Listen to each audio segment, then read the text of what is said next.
Welcome everyone to Pack Meadow, home of Coleshill Town Football Club, but today it's home of Tamworth Phoenix and they're facing the Sandwell Steelers in a Saturday night fixture, and we'll be showing the whole game live right here on Onside Productions. Welcome.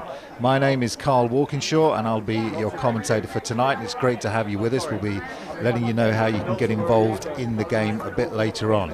But this game's not just about American football, it's also about young people, it's also about a charity, and it's also about trying to get support for involvement of as many young people in this game of ours and other sports around the country that we can. Access Sport is the charity that we are supporting today, and we want to show you a quick video of the great work that they do.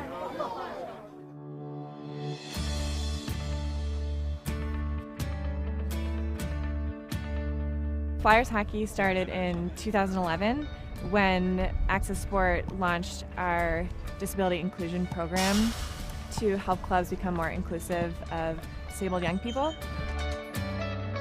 Our biggest challenge probably was around the facilities. Fortunately, both the local council, who give us this pitch for free, and then one of our local schools have come in and they've let us use the sports hall. So now we actually have access to facilities so we can run the sessions throughout the year, irrespective of what the weather's like. Our doors are open and we welcome anybody and everyone.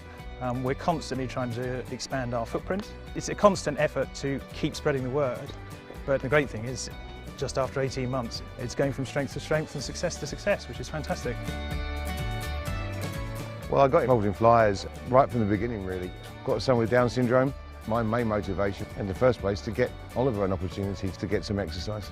We tailor the sessions, we get different people come every week. They have a really vast range of ages, abilities, disabilities. And then we have some other Flyers players who really need specialist attention, so we try and give them one-on-one coaching as well. And for the rest, we kind of try and do group exercises. We've got a couple of wheelchair users. It's not one size fits all, so you need to look to adapt to find something that works for that particular individual. The enjoyment they get, the intellectual and physical development they benefit from, the camaraderie, the being part of a team, and you can see that both for the individuals themselves and their wider families, it's just been awesome. It also teaches just not the kids, but myself and the other coaches have become more patient, become more understanding. The impact that Flyers has had on players, coaches and parents is actually beyond what we probably could have imagined or hoped for when we first started. It's not just their hockey abilities that have developed and flourished, but you actually look at their self-confidence, their willingness to participate as part of a team, and just the wider enjoyment of things is great to see. A lot of them come down here with siblings, they join in, they get interested in hockey, and you actually see families as a whole benefiting and enjoying being part of Flyers. Come and help my brother and other players. I've just been helping people who've just started, helping them get used to holding the stick and stuff. Playing for a team just shows you can do it, no matter what your background you come from. We're delighted with how quickly it has got as big and popular as it is, but at the same time we're also looking to work quite closely with other clubs locally and with Access Sport and others who are sitting behind the programme to encourage some of the other local clubs to get involved in Flyers as well. Any club that provides sessions for juniors is actually perfectly set up to provide Flyers sessions. Most clubs will find actually that they're pretty much all of the way there. If you want to get something like this started, speak to a school, borrow a hall, borrow a pitch and turn up. Word of mouth gets out. There are so few opportunities for these children to get involved in activities in a normalised way that if the word gets out that they jump at the chance, the parents jump at the chance. So my advice if you want to get started is just take the lead. If one person turns up, that's better than none, and before you know it, you'll have an entire field full. In terms of advice to other clubs who want to become more inclusive, there's one word for that, or two words, which is do it. It's just so worthwhile. We owe it to ourselves, we owe it to our communities to do it anyway, but once you actually get involved in it and see how much fun it is, and actually how straightforward it is, it's much easier than some people think. It's just so worthwhile and everyone should be doing it.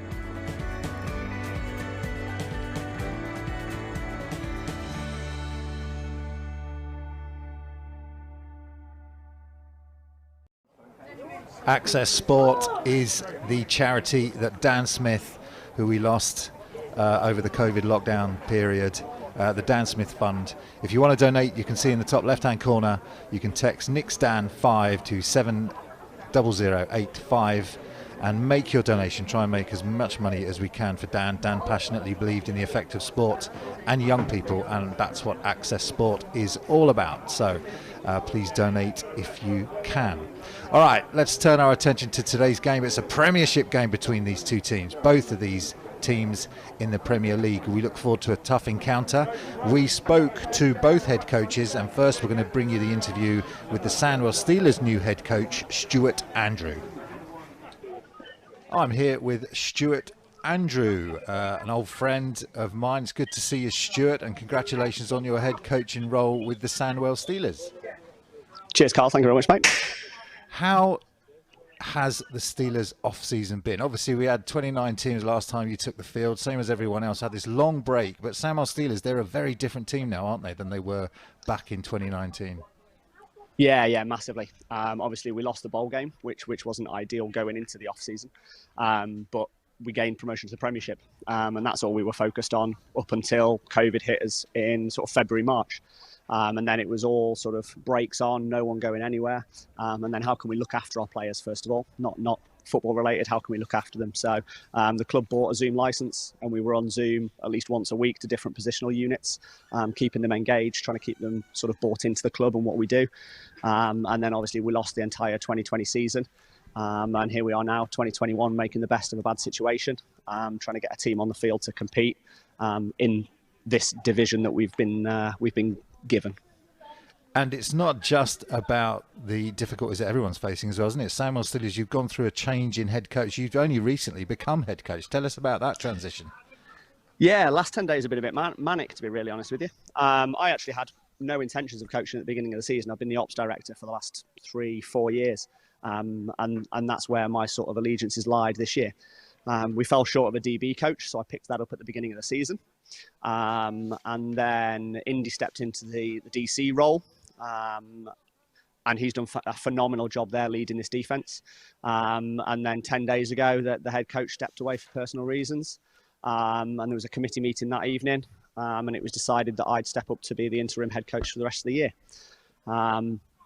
It's a position I've been in before. I was 3-4 year head coach at the Worcester Royals. And that club grew and grew, and that's what I'm hoping to do here, certainly the back end of this season, and possibly go into next season if the committee and the club will have me. Excellent. So yeah, Premiership head coach, which is a great position to be in. In terms of what we're going to see different from the old Sandwell offense to the new Sandwell offense, tell us a little bit about scheme. Yeah, so Paul came in. He had his own scheme and his own beliefs on offensive philosophy. So he came in and ran a 3-back system, which is what we ran against Staffs and Crew in game 1 and 2. And then over the last 10 days, I brought in Dave Butler as an OC, who's an air raid type guy. And he's not ripped up the tree and started again. He's just grown new branches, put tweaks on it himself, put his own verbiage on it. And that's what you'll see today. You'll see Dave being Dave, the offense being the offense. And we've had some really good sessions the last 2 Wednesdays. They bought into it, and hopefully you'll see a different pace, a different energy, and hopefully a lot of points. We look forward to it. Tell us about this Tamworth challenge that you've got. Obviously, they are the cream of the crop so far in terms of this division that you've been put in. What sort of challenges do they bring to the table? Yeah, they're tough, aren't they? I think it's country renowned about how good they are. They didn't win Brit Bowl a few years ago because it was fluke. They won it because they're a damn good team run by damn good people, and the infrastructure that they've got all the way down to their youth level, to junior, to adult. That's the stream that they've got. We just want to compete. These are the games that we've earned by getting up in the ranks in the last 10 years. We fought through Div 2, Div 1, just like Tamworth, and we see ourselves on the same playing field. All it is about one-on-one matchups, 11-on-11 offense versus defense, how the coaches adapt and their competitiveness, and then the end product and the results take care of themselves. Stuart, thank you so much for the interview. It's really good to see you in that head coach position. We wish you well for the game. No, you're welcome. Cheers, Carl. Thank you, guys. And let's go straight over to that Jason Scott interview.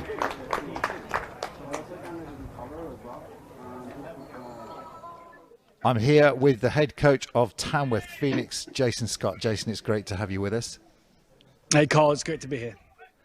So, Tamworth, season so far, unbeaten, as you would expect in this strange season. Tell us how it's going for you.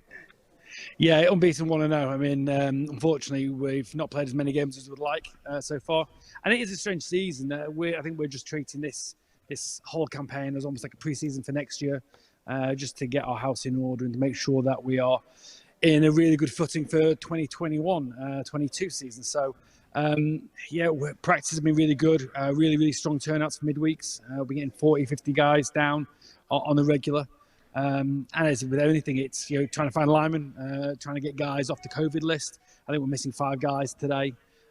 So there are challenges with this unique season. But as always, we're attacking each and every practice with vigour, with enthusiasm, with energy, and we're doing okay. And what are the improvements that you're seeing in the Phoenix from last time we saw you against Leicester? What are the improvements that we're likely to see in the field today? Well, as with anything, the more you practice, the more you get used to it. Not having a pre-season camp, not having an off-season to speak of, it was really tough to be able to build any sort of continuity and any sort of flow.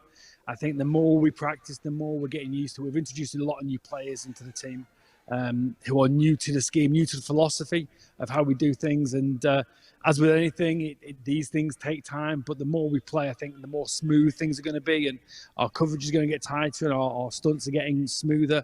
And the chemistry between the quarterbacks as well. Angus is having a really good season so far, but he's got lots of new, fresh talent. No Ben Burston, no James Hossack. Those guys who've been stalwarts for the team for many years have now been replaced by a new generation of younger, exciting players. So building that chemistry is really vital. Excellent. And today you've got the challenge of Sandwell, and it's difficult to know, I guess, from your perspective. I know you're always really well prepped, but only 10 days ago, new head coach, new offensive system. How do you prepare against a team you know so little about? You just got to do fundamentals. I ran a clinic on game planning for the BAFCA convention the other week, and we talked about just doing the fundamentals right, making sure that we're sound by alignment, sound by assignment, and trying to look back in Coach Butler's history and make sure that there's nothing he can do that surprises us. And just being organised, I think, is the big thing. I know Coach Andrew is going to really organise the Steelers to the best of his ability, and I have no doubt they'll take the knocks, but they'll come out with it the season shining. Excellent. And let's just talk a little bit about Dan Smith that we lost in the off-season. Such a great loss to football everywhere, but specifically to Tamworth. And I know you've launched the foundation. Tell us something about that so we can get people involved. Yeah, it's what we want to do is Dan was such an advocate of youth sport. Both before he found American football, he was a keen rugby player, played a lot of cricket back in the day. And when he went to university and found out more about football, played for the Sheffield Sabres, came to the Phoenix, coached at Loughborough. He was a big advocate and believer in youth sport. And that's what we really want to push forward is try to give the next generation of young people an outlet to play sport and to get good coaching and to feel empowered. This last 2 years really has been tough on a lot of young people, and I think sport is a great outlet for them. So we just want people to give generously. I think we've raised over 11,000 in Dan's name so far, and long may that continue. Fantastic. As usual, Tamworth leading the way. Jason Scott, thank you very much for the interview. Really look forward to the game, and good luck. Carl, thank you very much. All the best. And we are live here, ready for kickoff. You've heard from the coaches, and it's all about Dan Smith as well and Access Sport today. But we're looking forward to a great game of football as well between these two Premiership sides. Remember, Sandwell Steelers now in the Premiership, as Tamworth have been long-standing in this strange British American football season this year. But both of these teams in this division, and we will just see what sort of form that the Sandwell Steelers have. Obviously, we've seen Leicester Falcons against Tamworth before in our first game of the season, so we've seen a bit of Tamworth already. They will have made improvements. But what are Sandwell going to come out with today as number 55, Jake Hill, lines up to kick this one off for Sandwell. Sandwell in black and gold, as you can see, and Tamworth will be in orange today, as we get ready for the kickoff. Let us know what you make of the game today as well. You can get involved with us, hashtag Tam versus San as we kick this one off.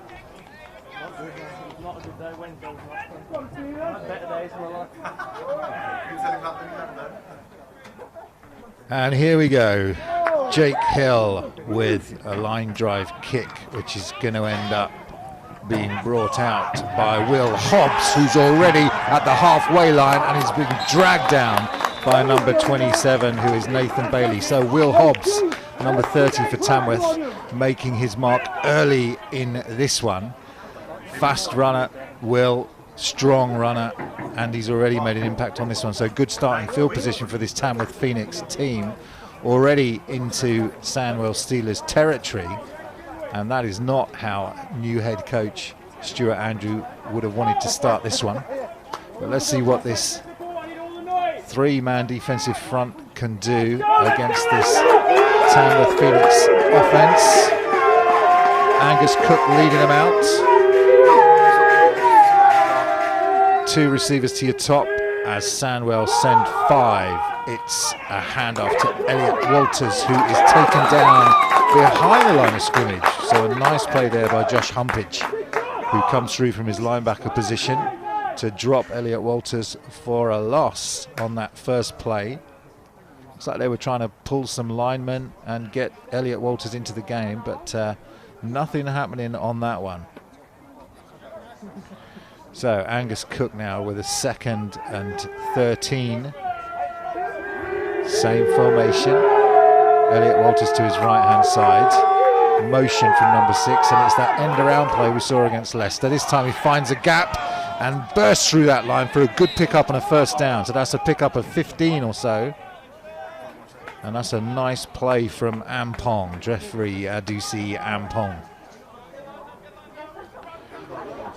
So, 2 runs, 1 first down. Sandwell will need to make an adjustment to that end-around play.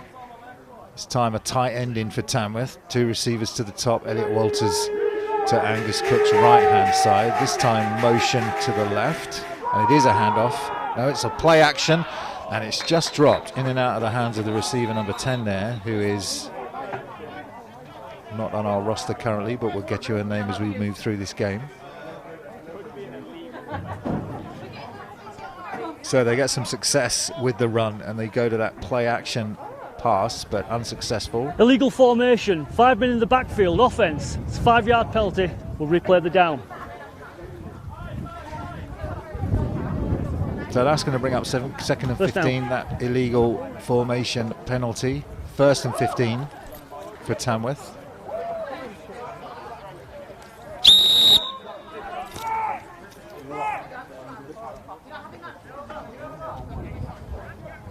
Elliot Walters to Cook's left this time. 4 receiver set.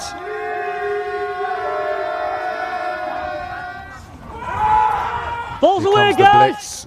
Cook gets it to Ampong across the middle of the field, and he's making things very difficult for that defense. Just loses his footing at about the 12-yard line. Ampong on the end around, then Ampong with the reception. And that's going to give Tamworth excellent field position. The blitz picked up nicely that time by this Tamworth Phoenix offensive line. And those are the sorts of improvements that you would expect to see from the last time we saw Tamworth when they played Leicester. Obviously the extra time practicing means that offensive line can improve. Angus Cook now from his shotgun. 1st and 10, new set of downs, goes to his left, and this receiver will be met immediately by 2 Sandwell Steelers. Number 42 in there quickly to make the tackle, and that is Chris Middleton. So a loss of yardage there for Tamworth.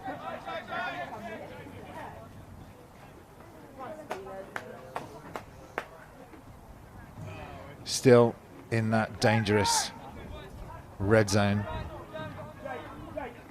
Tamworth on their first drive, coming out after that Will Hobbs kickoff. If you're just joining us, Will Hobbs giving them good field position. Driving now to the 15-yard line of the Sandwell Steelers. Motion from Ampong. It's that end around play again. Ampong looking for room. They're trying to hold the edge, and they do. That's nice play by... Ball is out, and it's picked up by Elliot Walters in the backfield now. Elliot Walters backtracking against the left-hand side, all the way around the edge. Will they bring him down? They do. It's a saving tackle from number 27, so a bizarre play. It looked like it was 55, Jake Hill, the linebacker, that made the initial play on Ampong on the end around. Obviously, ball came out. Elliot Walters picks it up and makes his way all the way back across the field.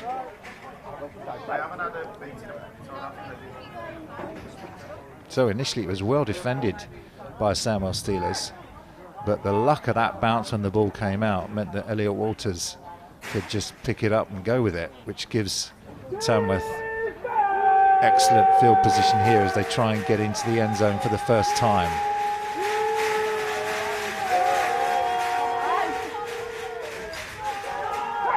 Walters to the right-hand side, looking to get in, and he does. But there may be a flag on the field. We'll just check that.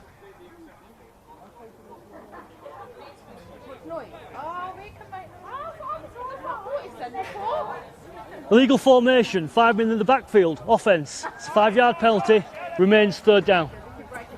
So the touchdown's wiped off the board on that illegal formation penalty.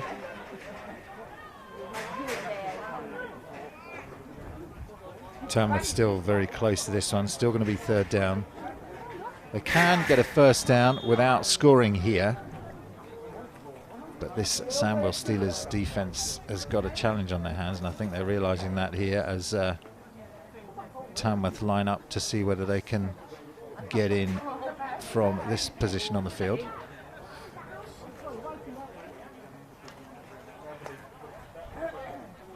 If you're watching tonight, Saturday night football, if you're watching, let us know. You can use the hashtag Tam versus San on the screen there.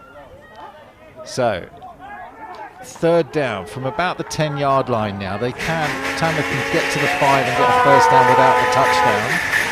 And this will be a hand. This is kept. This is Elliot Walters. Had me fooled there, did Angus Cook.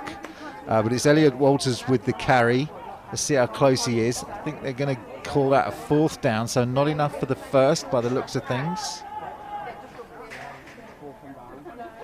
So Tamworth with a decision to make here. Do they go for the field goal or keep the offense out there? Very close to that first down marker. You can see there how close they are to this.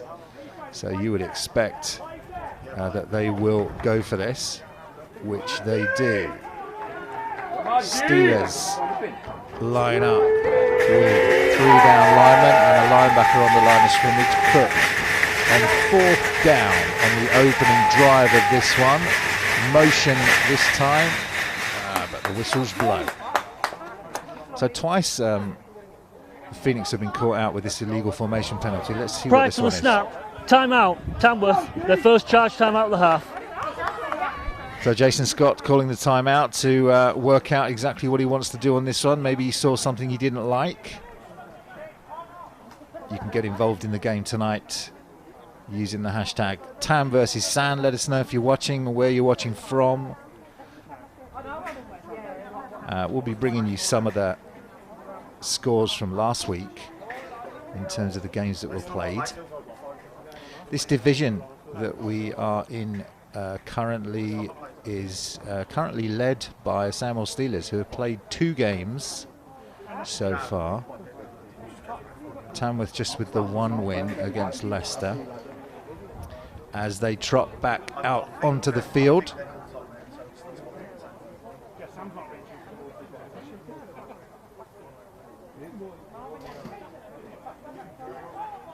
Well, they've thought about it. They are going to keep the offense out there. They're not going to go for the field goal. So 4th and inches.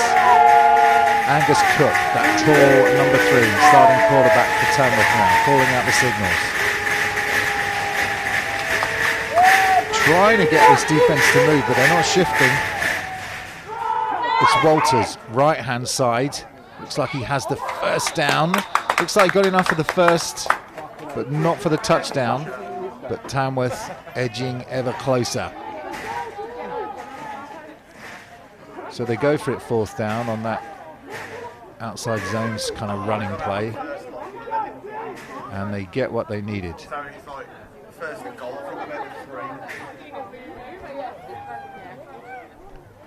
First and goal now for Tamworth. Familiar formation now. One receiver to the top, two to the bottom of your screen.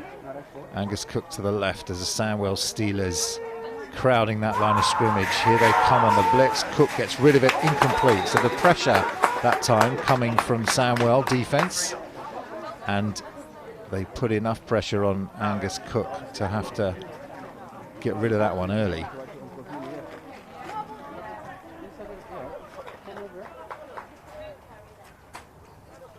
Second and goal.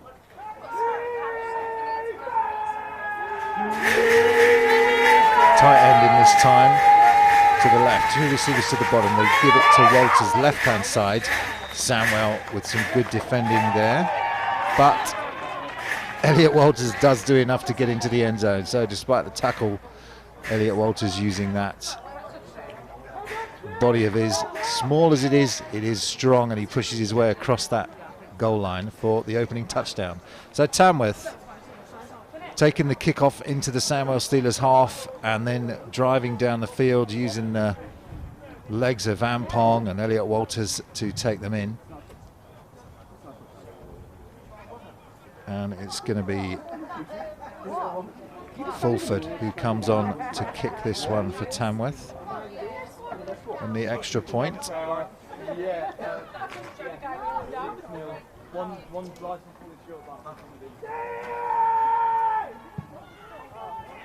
Kick is up.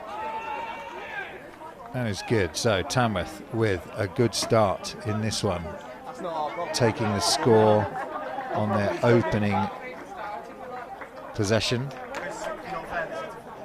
and converting it into a touchdown. Let's see what Sandwell can do. The Steelers defense had poor field position there, but they'll be disappointed that they couldn't get the stop. Made a couple of nice plays behind the line of scrimmage, and there was a couple of illegal formation penalties for Tamworth. But you get the sense that Sandwell Steelers will be disappointed that they gave up that opening touchdown and will want to make amends on the next drive.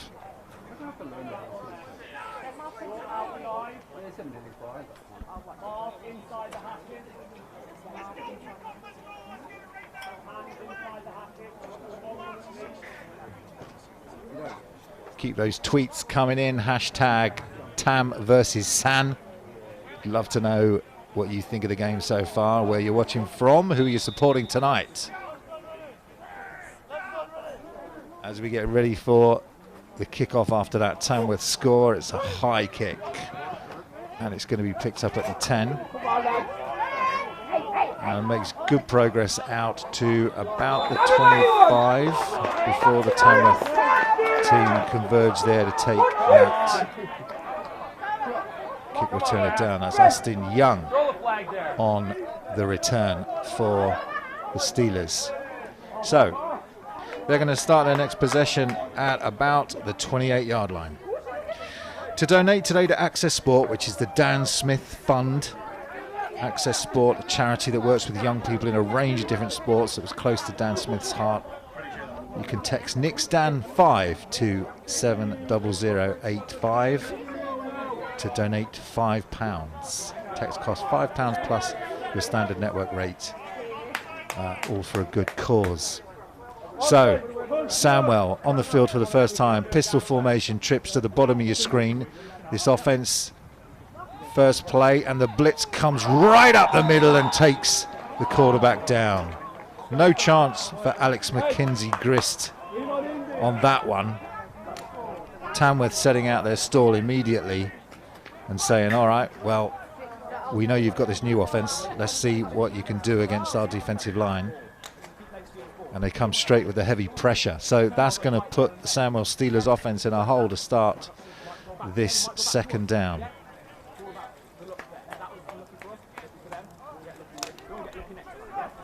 Same formation, pistol, 3 to the bottom of your screen. Tamworth with that familiar 4-man defensive line, 2 stand-up defensive ends as they hand this one off, and it goes absolutely nowhere. 4, 5, 6 Tamworth Phoenix players around the running back that time.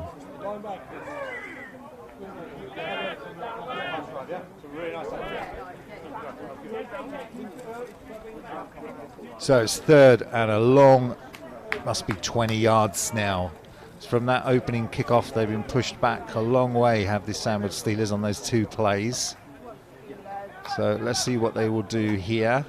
Maybe play it safe, just give an opportunity for their kicker to do something on 4th down with the punt. 2 running backs in the backfield now for Sandwell. They split right and left, and it will go to one of those backs, who's immediately taken to the ground. It's a great play by the defender that time, which I think was number 14.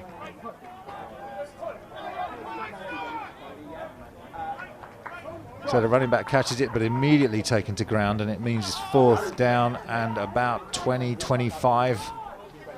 So Sandwell going to have to punt, and an inauspicious start for their offense, driven back by this tough Tamworth defense to start their series. Thanks for your tweet coming in. You can see that on the screen. I think Tamworth might be taking the dub here. #6 looking saucy. Indeed. Keep them coming. Great to have you with us and watching.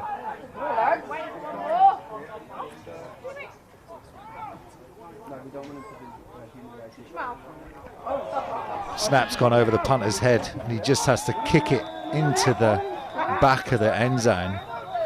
Flags fly. So Sandwell Steelers' woes on their first possession go from bad to worse. See the referee sort this one out. Kicking the ball out of the back of the end zone. Probably the only thing he could think of doing at that point on the field, with Tamworth defenders bearing down on him.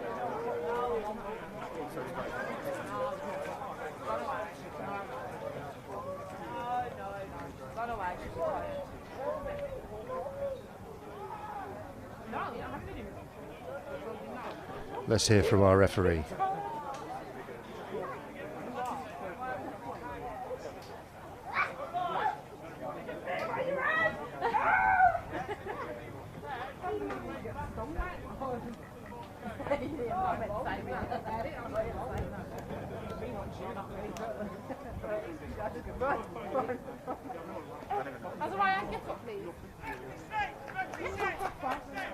So we lost the mic, but I think you could probably make out what happens. Is obviously the penalty for kicking the ball out the back of the end zone, which has resulted in a safety for Tamworth, which will take their score to 9 points early on. So perfect start for Tamworth. They score off their opening possession, and then on a poor snap into the end zone, Sandwell have to give up 2 points just to save all those defenders bearing down on the ball in the end zone. Punter just kicks it out the back, and we have a 9-0 lead for Tamworth already in this one, and they will receive the ball.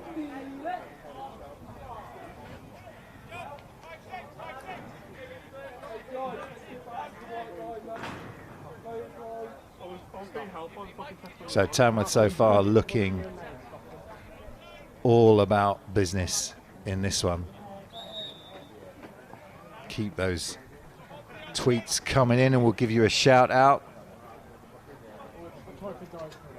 Good to have you with us. Always good to be able to get your views on the game. If you're watching on YouTube, give us a shout out on there as well.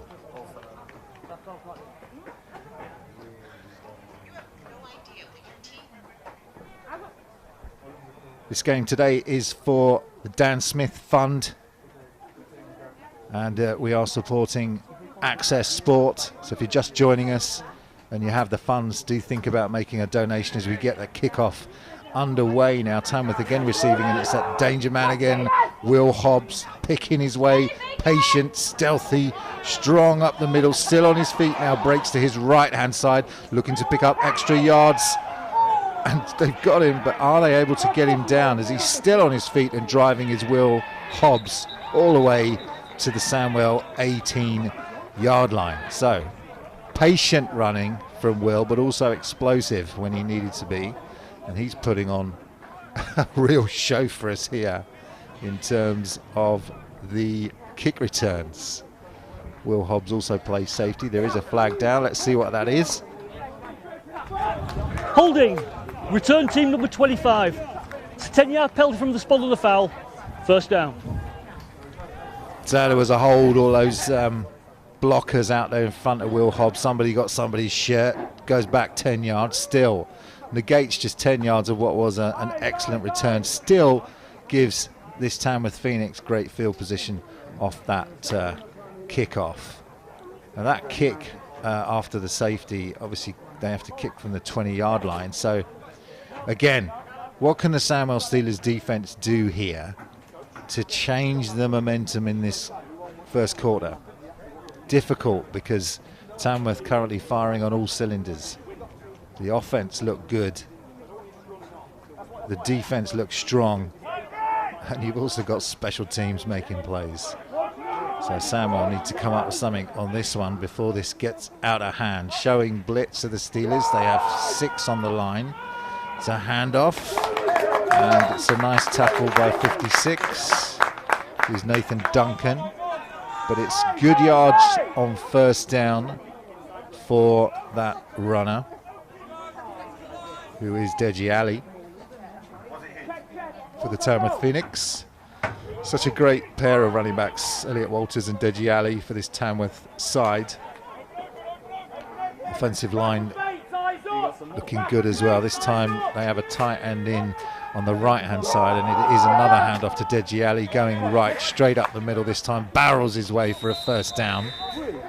Sandwell struggling to contain this Tamworth Phoenix orange push as they drive again for another first down, this time at the 30-yard line of Sandwell Steelers.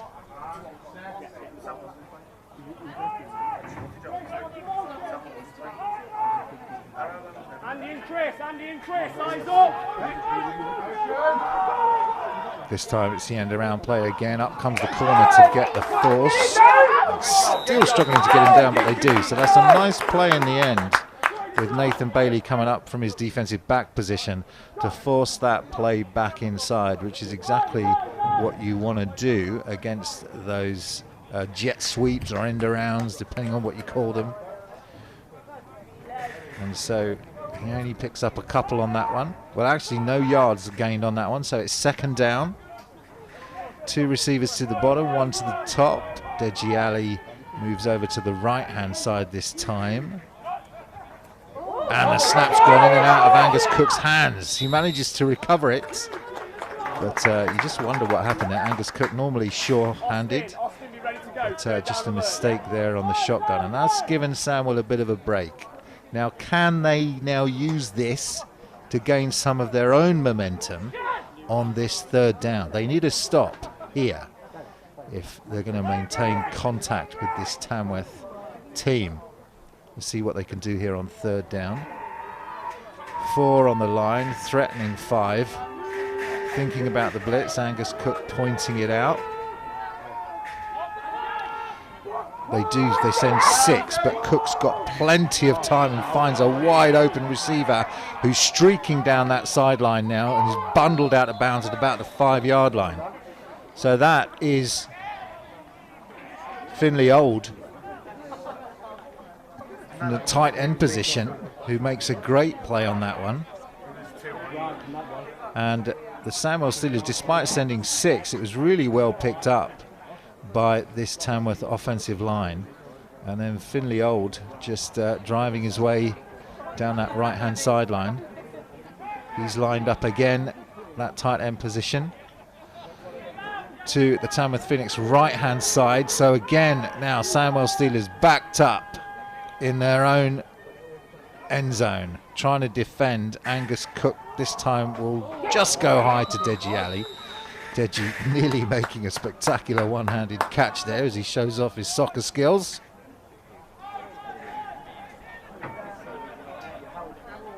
And that will bring up second down. Just too much air on that one for Deji Ali to bring it in.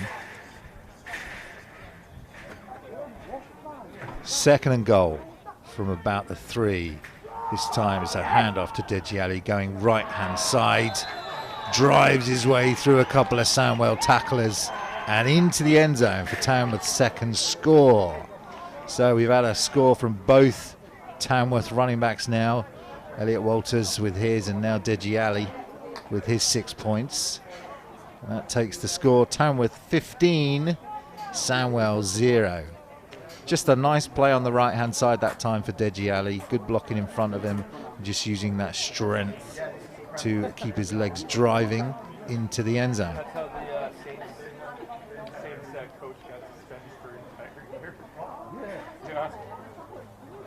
So Tamworth very much in charge on this one so far, going for this extra point.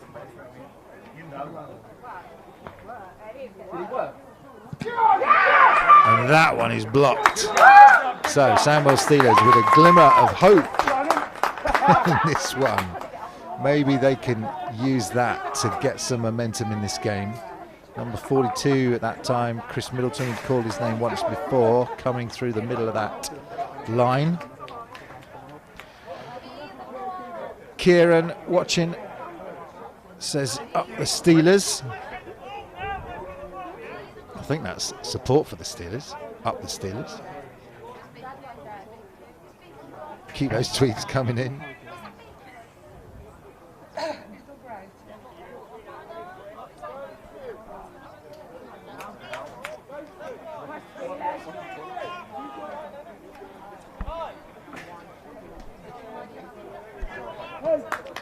So 15-0, it's still Q1 here at Coleshill Town Football Club, home of the Tamworth Phoenix. And they are dominating so far in this one. There's the kickoff. Let's see what Sandwell can do again. It's a high kick picked up by the upback, number 89, who is going to make a couple of yards before he's dragged down by those swarming special team Tamworth Phoenix. 89 there, James Hands, with good safe hands in that upback position to secure the football for this next Sandwell Steelers drive. Didn't have much luck on their first drive. It was a penalty here. Offside, kicking team. That 5-yard penalty will be added to the end of the run. First down. So you heard the ref. That'll give Sandwell a little bit more to cheer about. They had that block. They got the block on the extra point.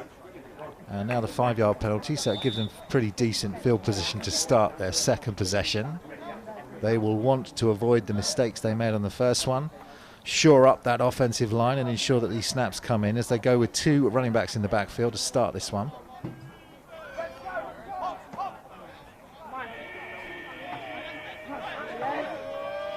Mackenzie Grist in the shotgun, motion to the bottom of your screen. They will hand this one off. But that Tamworth defense is so quick. And it's number 8, Dan Shodipo, coming in from the linebacker position. Just plays that stand-up linebacker on that defensive line. And there was just no way number 88 there, Austin Young, was going to get the edge. Just couldn't turn upfield. So a loss of about 4, 2nd and 14 coming up now. 1 back in the backfield, 2 receivers to the top. Sandwell only recently switched to this spread offense. They're looking downfield. They have a receiver open his hands and he's got it. Nice catch there from Austin Young. So Sandwell with signs of life. Nice reception and a beautifully thrown ball there from Mackenzie Grist. Tamworth caught off guard on that one. Pick up of about 25 yards, given the first down and into Tamworth territory.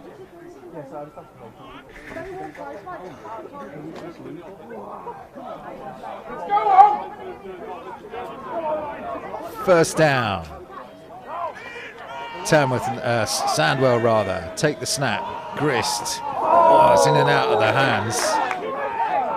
And he took a shot there, did Callum Jackson-Tate, receiver that time. It was Dion Harhoff lowering the boom, just warning that receiver that I'm here if you catch it. Gives that receiver something to think about next time he feels the ball in his hands. 2nd and 10.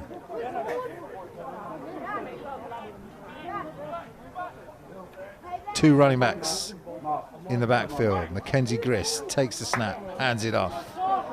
Number 5 running left, nothing there. So tough, this Tamworth defensive line. We've seen them play over the years.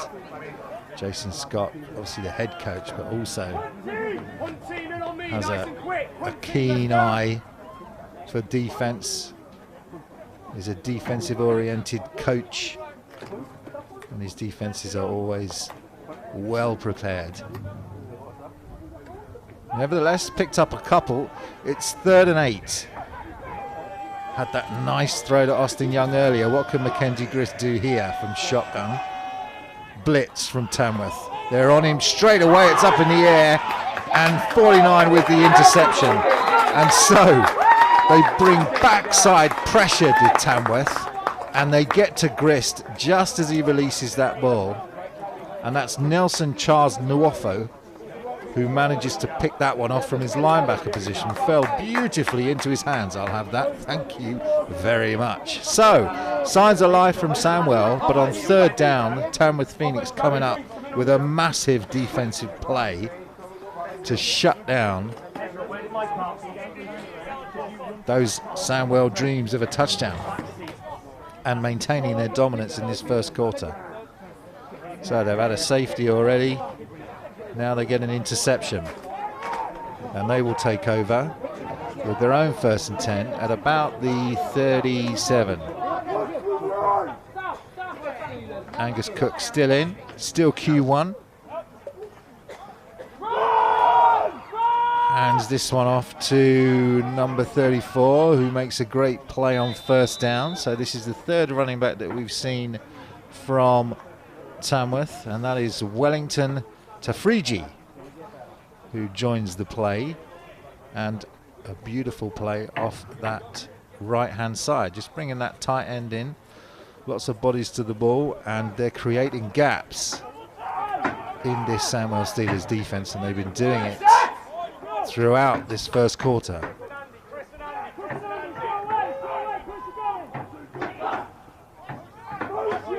Motion this time. They will go with that end around again. Number 10 trying to pick his way. Finally cuts back against the grain and picks up maybe 2 or 3. So he ran about 20 yards. But the net gain of that is going to be a 3-yard gain as we listen to what the whistles are for. And it is indeed the end of Q1. So we will take a moment here to change sides. Keep those tweets coming in. Let us know what you think.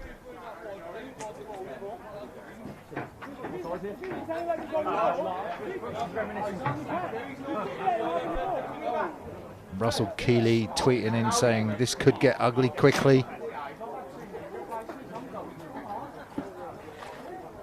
Still 15-0 as we hit Q2, and Tamworth very much in control so far. What can this Sandwell Steelers team do? They've had a really rough few weeks in the run-up to this game.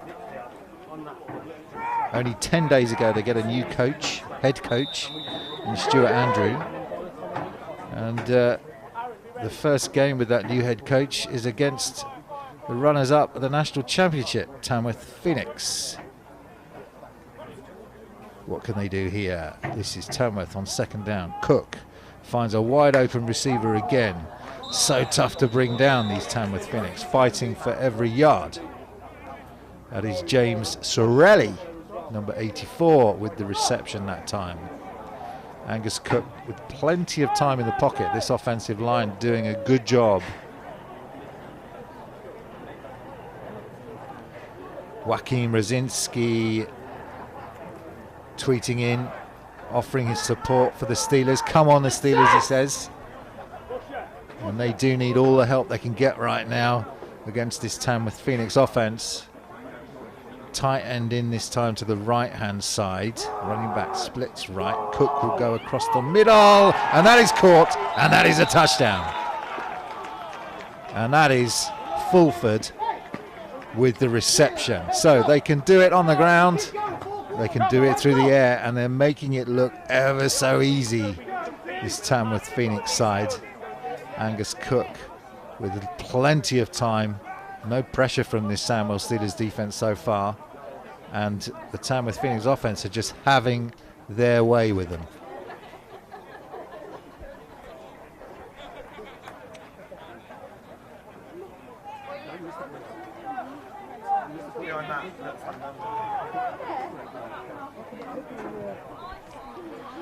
Looks like it's Mamita with 2 A's. Says it's a long day for Sandwell already. You are right, Mamita. Thanks for tweeting in. We appreciate you watching. Lewis Mail says, come on, Sandwell. We love an underdog. Might want to move to a 4 down front, though.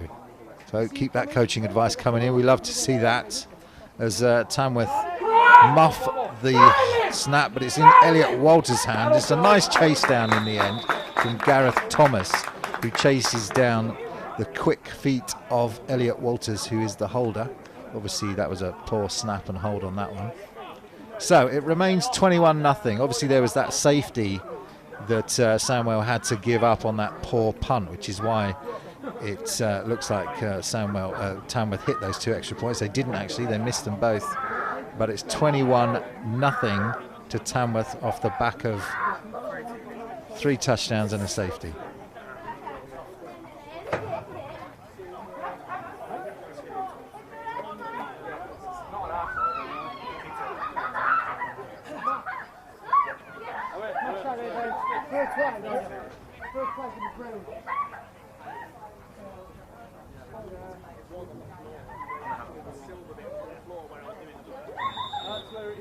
So we are back for the kickoff. Sandwell will get the ball to see what they can do in the first possession of this second quarter. It's a beautiful kick that drops the kick returner right at his 1 yard line, and here come the Tamworth Phoenix just swarming all over this returner. It's Thomas Jerapanichik, who is also their running back.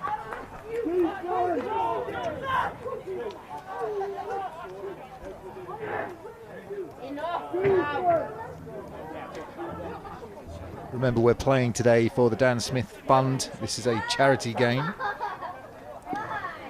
Dan Smith, who many of us in the American football family across the UK knew and loved, and we miss him, as did Tamworth. And we started a fund in Dan Smith's name in support of the charity Access Sport. So if you have the means to donate, please think about doing that throughout the game today. So Sandwell, first possession of this second quarter. They're going to go for that long pass again, and it's in and out of the hands of Natayet Pinfet, who also seems to have hurt himself going to ground on that one, but he is back on his feet. So Alex McKinsey-Grest, the quarterback for Sandwell, doing a nice job really putting those 2 deep balls right on the money, but unfortunately Pinfet couldn't bring that one in. One back in this time, 3 receivers to the top. 2nd and 10. This time Grist is going to keep it himself under all sorts of pressure, and it is a reception to number 11, who's Callum Jackson-Tate, but he's dropped immediately by this ferocious Tamworth defence for no gain.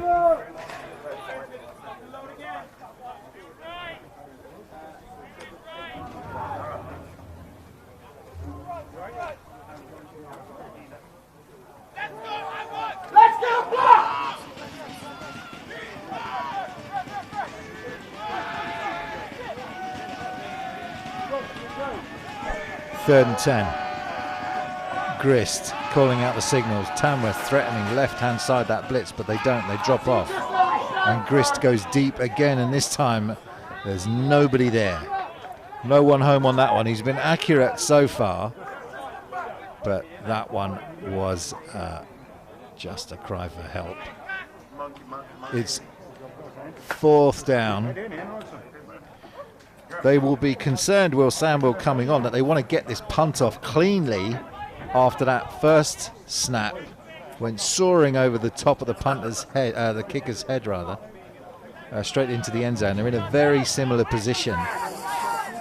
And so Gareth Thomas, who is the punter, will want to take this cleanly and get a kick away. And the snapper will want to get it into his hands. The snapper is Chris Middleton,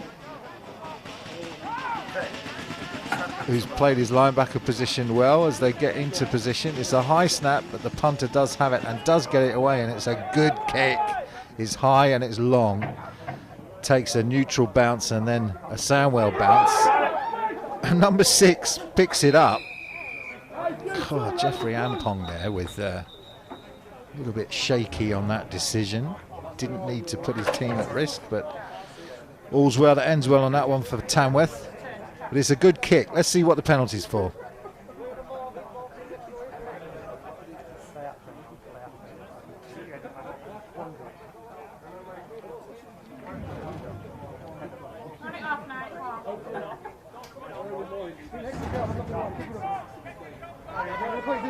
Illegal formation, kicking team. That penalty has been accepted. We'll re-kick. 4th down. So it was an illegal formation, and it did look like that player that was in motion just didn't get set soon enough. So they're going to have to kick it again. And Tamworth, you've got to feel they're making the right decision there, because they continue to put this punt unit, who's been shaky, Tamworth continue to put that unit under pressure by making them re-kick rather than taking the penalty from where the ball ended up. So 4th down again, this time from 5 yards further back. Referees just want to make sure they've got the yards correct.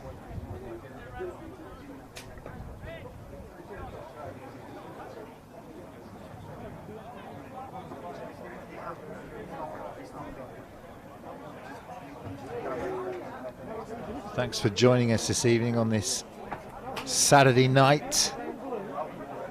It's a real treat for us to be able to cover a Saturday night game. No other games going on today, obviously. There's plenty of football that will be going on tomorrow. I'm sure the referee's just ensuring that they've got the right call here, the illegal formation penalty. Have they put the ball in the right place? Receivers! Hey, receivers on me! And just making sure that everything is in order for this one. You can contact us on Twitter. You can contact us on YouTube.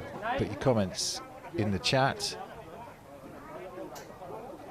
Tweets coming in. Luke May. Hello, Luke. Thanks for watching. He says Phoenix rising. Certainly have been so far in this one. 21-0.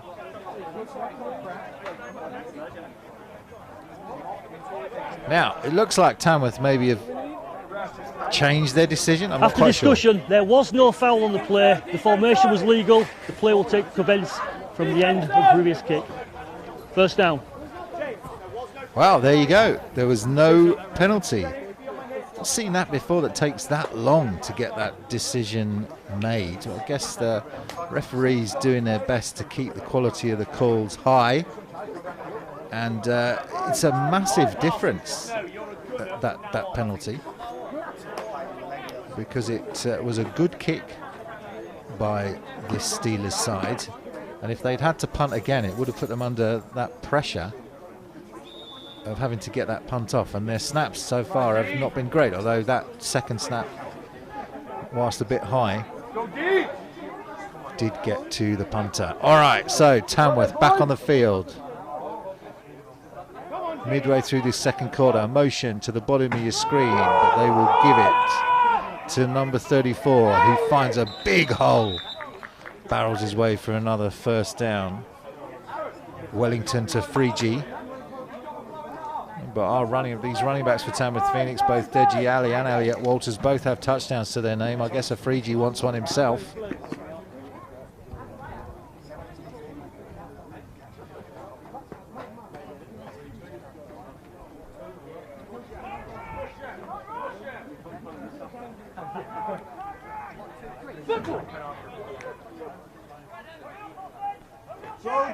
So, second down.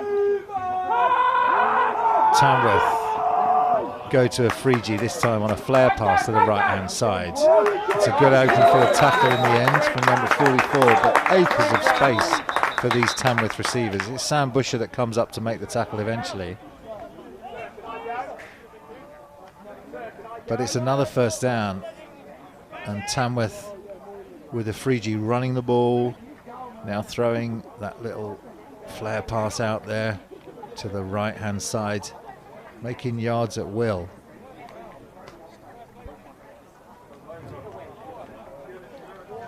I think we have a player down here, so we are gonna make sure that that player is okay.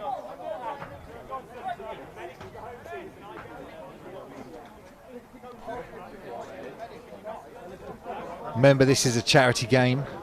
The Dan Smith Fund has been set up, and Access Sports is the chosen charity, Access Sports, that ensure that they do all sorts of work with young kids and kids with disabilities.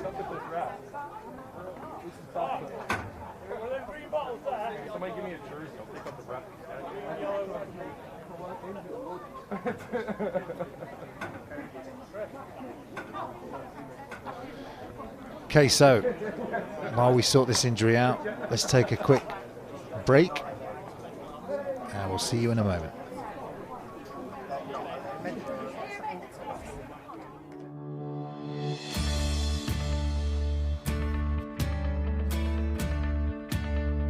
Flyers hockey started in 2011 when Access Sport launched our disability inclusion program to help clubs become more inclusive of disabled young people. Our biggest challenge probably was around the facilities. Fortunately, both the local council, who give us this pitch for free, and then one of our local schools have come in and they've let us use the sports hall. So now we actually have access to facilities so we can run the sessions throughout the year, irrespective of what the weather's like. Our doors are open and we welcome anybody and everyone. We're constantly trying to expand our footprint. It's a constant effort to keep spreading the word, but the great thing is, just after 18 months, it's going from strength to strength and success to success, which is fantastic. Well, I got involved in Flyers right from the beginning, really. Got a son with Down syndrome. My main motivation in the first place to get Oliver an opportunity to get some exercise.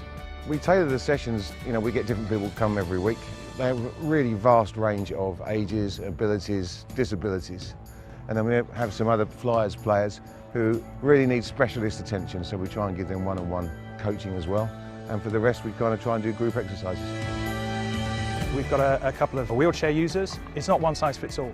So you need to look to adapt to find something that works for that particular individual. The enjoyment they get, the intellectual and physical development they benefit from, the camaraderie, the being part of a team. And you can see that both for the individuals themselves and their wider families, it's just been awesome. It also teaches just not the kids, but myself and the other coaches have become more patient, become more understanding. The impact that Flyers has had on players, coaches and parents is actually beyond what we probably could have imagined or hoped for when we first started. It's not just their hockey abilities that have developed and flourished, but you actually look at their self-confidence, their willingness to participate as part of a team, and just the wider enjoyment of things is great to see. A lot of them come down here with siblings, they join in, they get interested in hockey, and you actually see families as a whole benefiting and enjoying being part of Flyers. Come and help my brother and other players. I've just been helping people who've just started, helping them get used to hockey. We'll show you the rest of that video on Access Sports. when we get a chance. But back to the live action now with Tamworth on a first down after that great play. And this time Angus Cook will go deep to the end zone, and it's out the back of the end zone, that one. That's Fulford who ran out of field.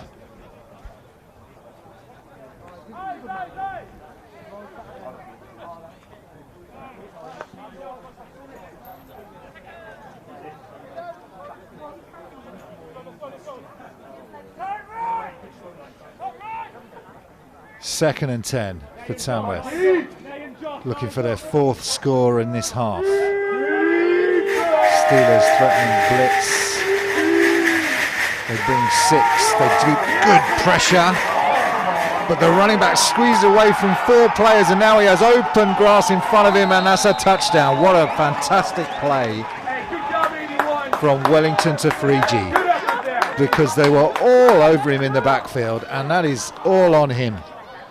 And that is the 3rd touchdown from this trio of running backs now. Elliot Walters, Deji Ali, and now a Frigi scores himself. And it was just hustle and desire to beat those Sandwell Steelers defenders.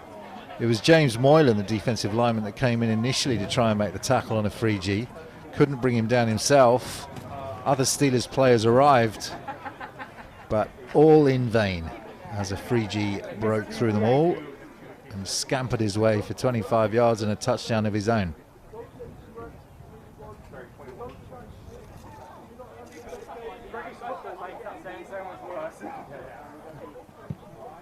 Kick is up, and this time the kick is good. So Tamworth making adjustments they need to on that extra point, and it puts them with an even more unassailable lead in this one. Tamworth 28, Sandwell nothing. And if it carries on like this, we will go to that running clock once another touchdown's on the board from Tamworth. Sandwell Steelers obviously won't want that. They will want to make this game far more competitive. We heard from Stuart Andrew at the beginning, and in his interview he said, look, we've done the same thing that Tamworth have done. We've played Div 2, we've played Div 1, we've got to the bowl game, and we're in the Premiership. The same path as the Tamworth Phoenix. We deserve to be on the field. But right now, there's a big gap between Tamworth and Sandwell, and it's reflected in this scoreline. So what can the Steelers do here?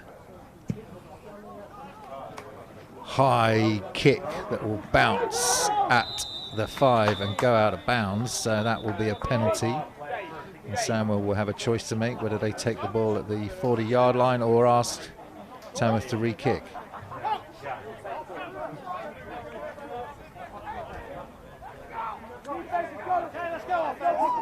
Referee's just getting that decision.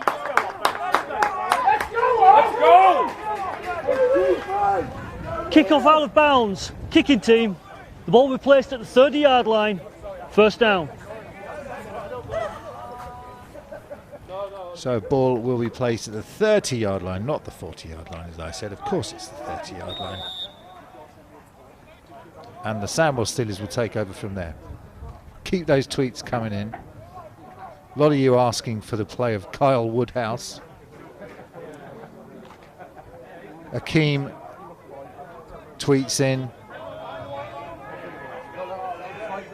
and says watch for number 10 and number 24, so we'll keep an eye on them as well.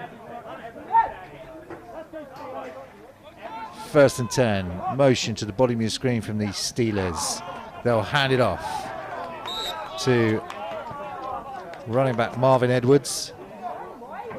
His first touch on the field. And his first opportunity to meet this tough Tamworth defense that drop him for a yard lost. Sandwell really struggling to cope with the power and the speed of this front 7. Have had some success through the air, and Grist has been on target for 3 of his 4 throws. 2 backs in the backfield. This time Grist will go to the air again. He lofts one up again. It's that timing pattern, and it's just incomplete. The defender, Will Hobbs, from that safety position comes over and arrives as the ball arrives, and Austin Young could not keep hold of it. Will Hobbs already making an impact on his kick returns and now making an impact from his safety position. Does a nice job there of getting his hand in the basket and just ripping that one out so that Austin Young couldn't maintain possession. Again, Grist impressed with Mackenzie's Grist's accuracy. Running back up the middle, and number 8, Dan Shodibo, there again to drop Marvin Edwards for no gain.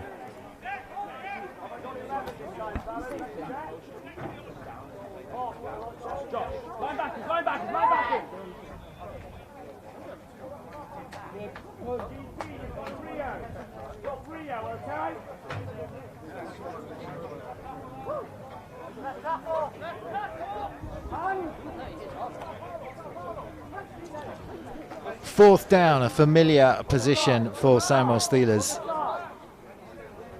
And they've had mixed success from their punt unit today. Let's see if we can get the snap off. It's a nice snap this time, and it's a decent kick. This will drop and roll, and it will come to rest at the probably the 39, 40-yard line. So again, it's going to be good field position for Tamworth Phoenix, who, to be honest, don't need much invitation to score. So far in this one, they've put 4 touchdowns up of their own, plus a safety off a muffed snap for Sandwell, and they are in charge. You have to start thinking, if you're head coach Jason Scott, of, you know, what he was saying in the game before was, you know, they're seeing this as like a long pre-season, and so it gives him an opportunity to see other players. Already had touchdowns from 3 different running backs, and a 4th running back now into the lineup, but Angus Cook remains to captain this offense from his quarterback position. There's a handoff to that running back, and it's a 7-yard pickup. So the new running back, Victor Da Silva, will also be looking for a touchdown, no doubt. He's probably might be feeling the pressure, actually. Every running back that comes on for Tamworth has scored so far. So if you're the one that gets the call and you don't go home with a touchdown, well, you'll be a laughingstock. So we'll see what Da Silva can do. 2nd and 4 as he backtracks on a counter play. It's a clever little play there from Tamworth, especially if you have a defense that is particularly aggressive. They get the defense going in one direction and then completely cut back against the grain. And Da Silva ran that play well. It's a 1st down. So he's picking up chunks of yards.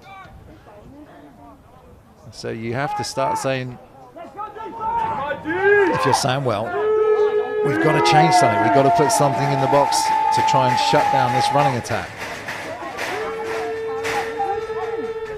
Motion to the bottom. Da Silva on the play action. This goes to Cook, and it is incomplete. So Cook on the incompletion off the play action.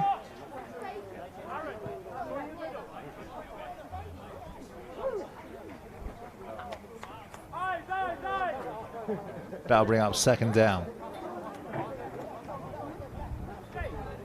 To get that running game going makes it so much easier in the passing game to get these receivers free. And we've seen Angus Cook hitting running backs out of the backfield. We've had a touchdown already to Fulford. This one is Da Silva again trucking his way for yards.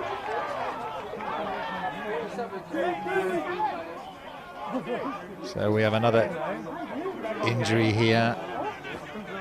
was the defender trying to make a tackle there, and obviously De Silva with a full head of speed. So we're going to check on this tackler. Just make sure he's okay. Tamworth Phoenix have really come to play today in this charity game and are really showing their muscle. This is the fourth running back that they've now had on the field, and you have to give credit to this Tamworth Phoenix offensive line when you can rotate the running backs in with ease and with no loss of any quality for this stable of running backs. It just illustrates how well drilled this offensive line is.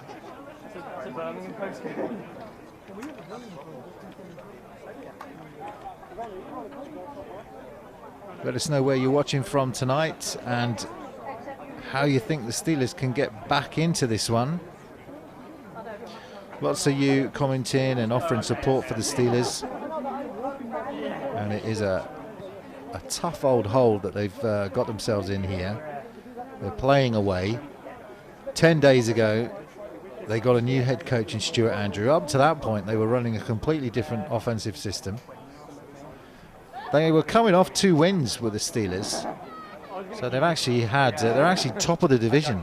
They top the division, this Merciat division as it's called, where you've got a number of teams in that division, including obviously Tamworth and Sandwell and Leicester and Crewe Railroaders and Staffordshire Surge. And the Steelers beat the Staffordshire Surge in their opener back in June, as that player's clapped off the field. Number 27, good to see him on his feet, Nathan Bailey. Took a big hit that time from De Silva.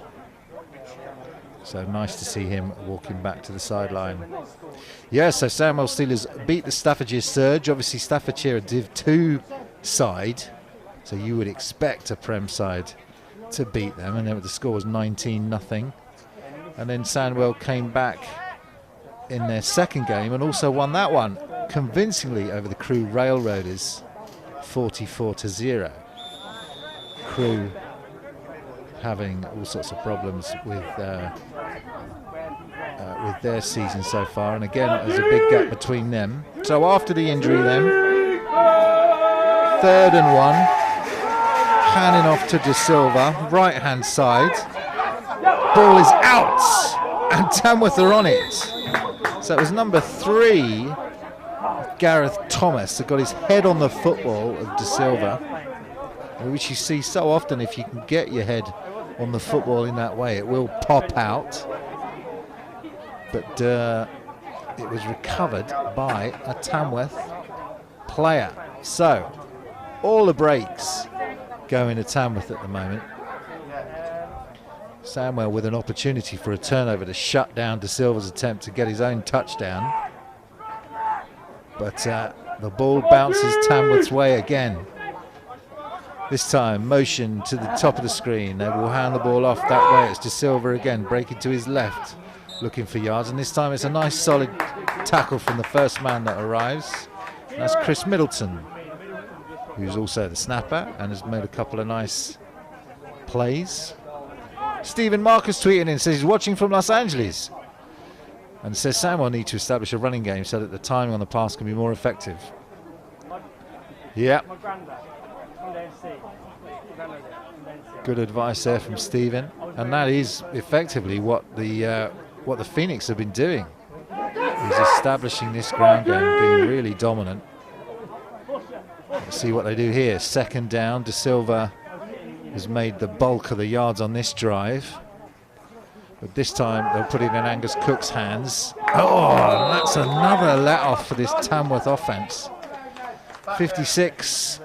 Nathan Duncan, he'll be wishing he had that one back as it hits him right in the hands. And Tamworth trying to run a screen pass on that one. As you could see, the pressure was coming from Sandwell, but Angus Cook just couldn't get his eyes on the receiver that he was trying to get to. He was actually trying to get the ball to Finley Old on that play. Incomplete in the end, so it will bring up 3rd and 6. Cook looks at the defense he's got, and he's going to hand this one off to De Silva. Hurdling players on the ground. Gareth Thomas coming up, making a nice clean tackle again. He's been impressive with his tackling, as Gareth, from his defensive back position. Nice, sure tackling, which is what you need against this Tamworth offense. These runners don't go down easy. Jordan!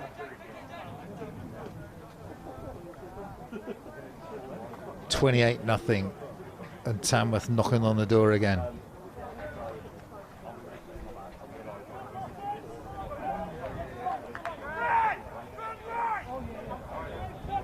If you just joined us, it's been all Tamworth so far with 4 touchdowns and a safety. And here they are again. Pressure this time right in Angus Cook's face. So it was nice pressure there from Adam Bates. And Angus has to get rid of that one. And there has been opportunities here for turnovers for the Sandwell Steelers defense. Gareth Thomas forced a fumble that was recovered by Tamworth. But a dropped interception from Nathan Duncan on this drive, and that play as well. Tamworth not flawless. They have made mistakes, but Sandwell have not been able to capitalise on any of them so far. This time play action, and it's in and out of the hands of the receiver that time. So, choice here for Tamworth. Do they keep their offense on the field?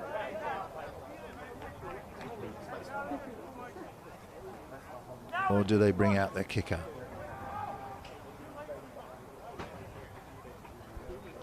Kicker on the extra points so far has been Fulford.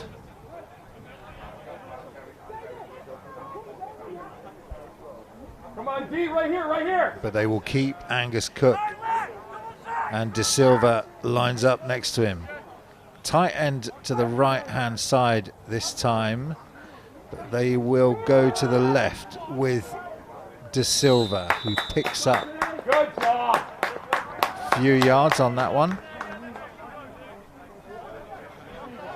Sandwell Steelers player is down on the field, and he will take a seat to get checked out. A wise decision. So on this 4th down, we have an injured player. So we will just reflect so far on these scores from Tamworth. The score from Elliot Walters on the first possession. And you got a score from Deji Ali. Followed up with a score from Fulford through the air that time, Angus Cook. And then the 4th touchdown came from their running back Tafriji, who came onto the field. And that, along with a muffed snap, gives you the 28-point scoreline that you see on the field.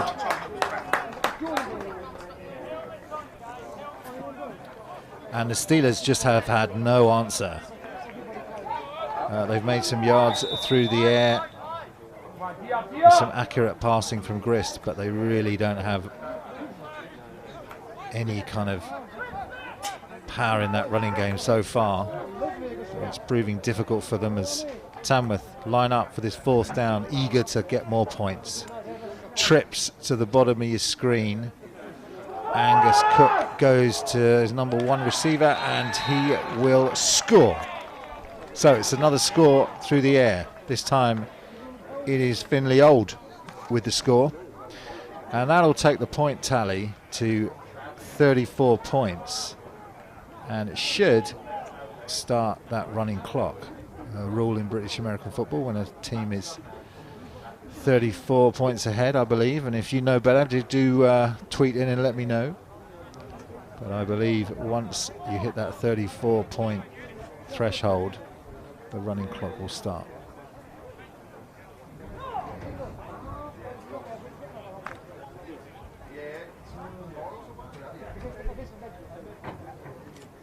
So Finley Old with the score.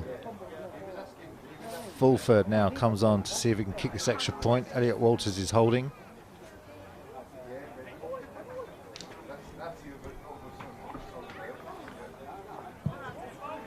This one's up, it's a high one, and it looks good from here, and it is. So that will take the score. Tamworth 35, Sandwell 0 in this charity game for the Dan Smith Fund and Access Sport. If you can donate, please do think about that. If you want to look up Access Sport, you can. And we've been showing the videos of the great work that they do around the country for young kids getting involved in sport, not just American football, but all sorts of sport, with a particular emphasis on kids with disabilities and inclusion work.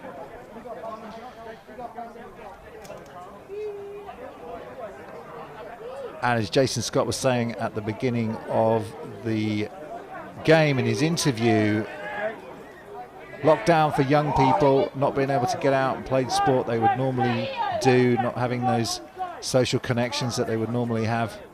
It's been a difficult time for young people during lockdown, as it has been for all of us, and Access Sport particularly keen to connect back into that young community and get them involved and engaged in these sporting activities, which is so important to young person's mental health and general sense of well-being. As we kick this one off, Tamworth again getting plenty of practice with their kick-off team. This one's a short kick placed nicely. It's a nice takedown. Number 14 just coming in and lowering a shot. I think number 89 winded on that one as he got up. James Hands with the return. Let's hear from the referee.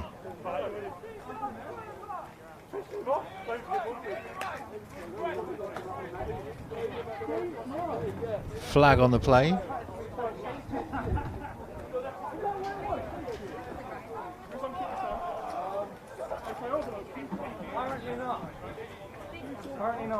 Coming close to the end of the half now.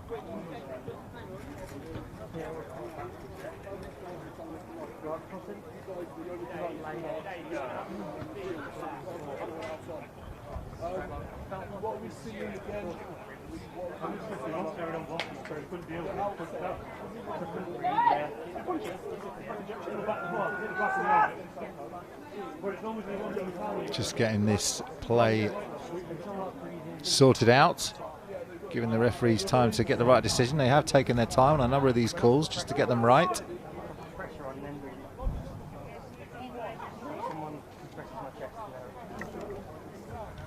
Personal foul, unnecessary roughness, return team number 61. 15-yard penalty from the end of the run.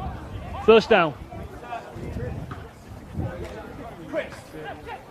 So they call a penalty on Tamworth Jack Caventek, I believe. So that gives Sandwell 15-yarder for unsportsmanlike, and it means that they will get into Tamworth territory. So as we come towards the end of this first half, see whether Sandwell can get something going for themselves. Tamworth threatening blitz. They send 7 and they just swallow up the running back. Marvin Edwards with no chance to do anything on that one. Tamworth are calling for the ball, but I think Edwards is going to be given possession. Loss of 2.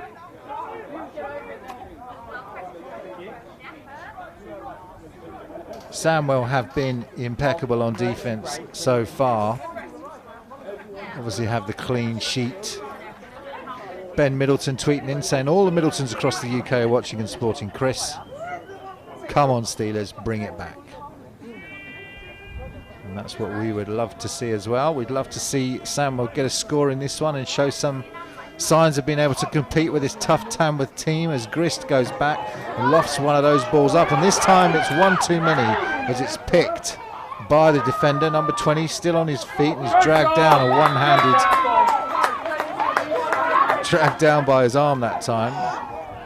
It's Johnny Weeks with the interception, I believe.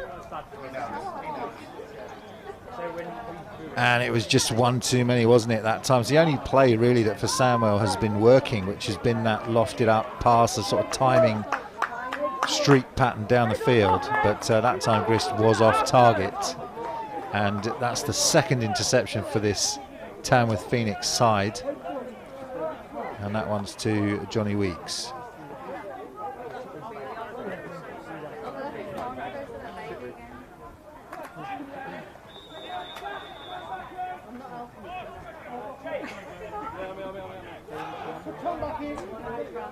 So Tamworth will get possession in their own half.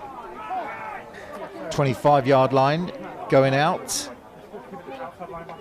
Angus Cook still in the game, getting plenty of reps. You would think at some point they will substitute him in, but we'll see. And it is running back this time is Dan Roberts, the 5th running back that we've seen from this Tamworth team. Timeout, Tamworth. Second charge timeout. Time on the clock is 1 minute, 18 seconds. 1:18. No let up from this Tamworth team. They call the timeout, save the time on the clock. They've got plays they want to run. They've got players they want to get reps. And we are only at the first half, so don't expect any mercy from head coach Jason Scott as that Sandwell Steelers defense comes over to the sideline for some words of encouragement and direction from their defensive coordinator. And you can also see Stuart Andrew there, the new head coach of this Premiership side, being put in a tough position just 10 days ago, takes over the reins of the Steelers, and then has to have this charity game on Saturday night against the National Championship runner-ups, Tamworth Phoenix. No small task. 2 receivers to the top, 2 receivers to the bottom. Angus Cook calling out the signals. Sandwell will send 6. Cook rolls out to his right and lofts one to the sideline. Nice defending that time, and something to cheer about from this Sandwell Steelers team. Whistles blow. Sam Busher was the defensive back on that one, who makes a nice play. Didn't lose sight of his receiver.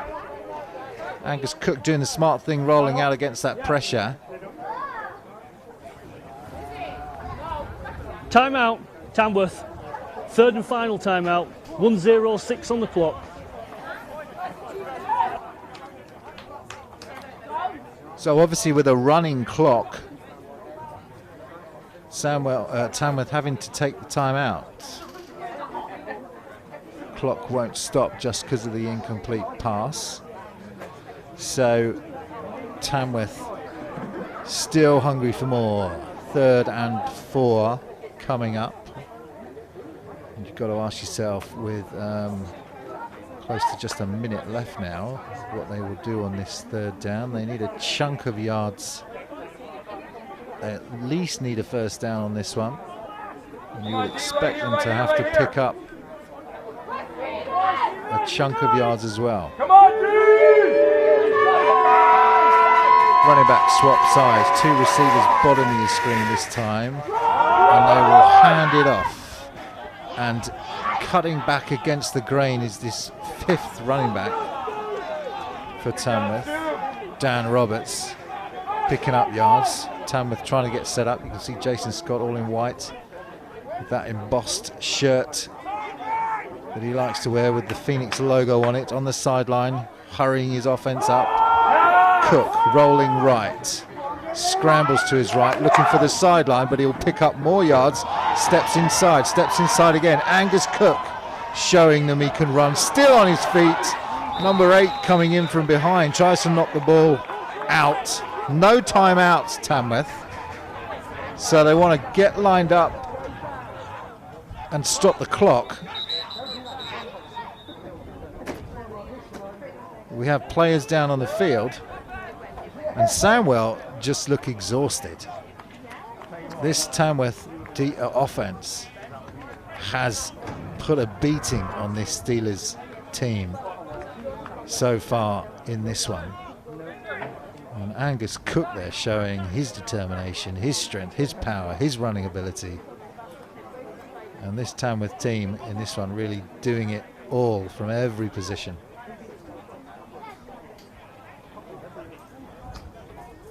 So this will, unfortunately, if you're a Sandwell Steelers fan, it will give Tamworth a chance to regroup and get a play in and take their time over this first and goal from about the 8-yard line.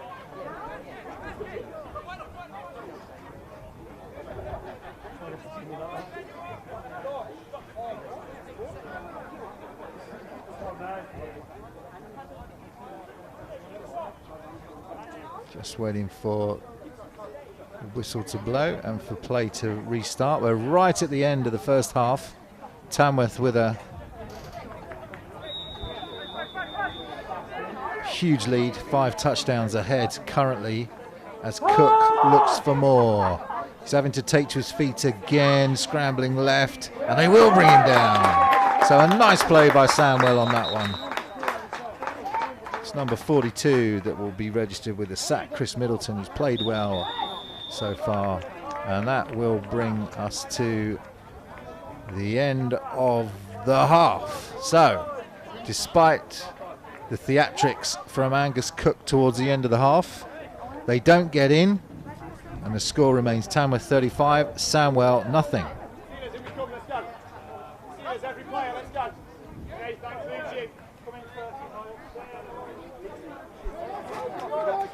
Pleased to say that we have our very own Joe Walker making a return to Onside Productions, and let's go to Joe on the sideline. Joe, what's your, firstly, welcome Joe, and let's get your feelings.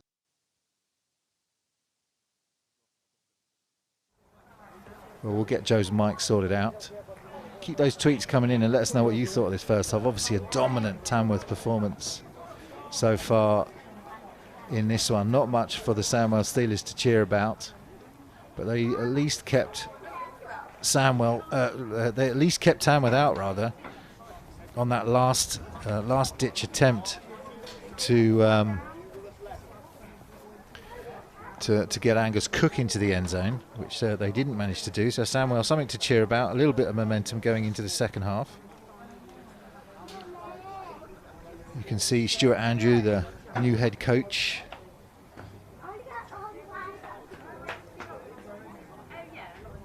for Sandwell, just talking to his players, trying to pick them up. It was always going to be a tough order to try and beat this team, Tamworth Phoenix. They're difficult on, even if you're a well-prepared team that's coming in and has lots of time to work together.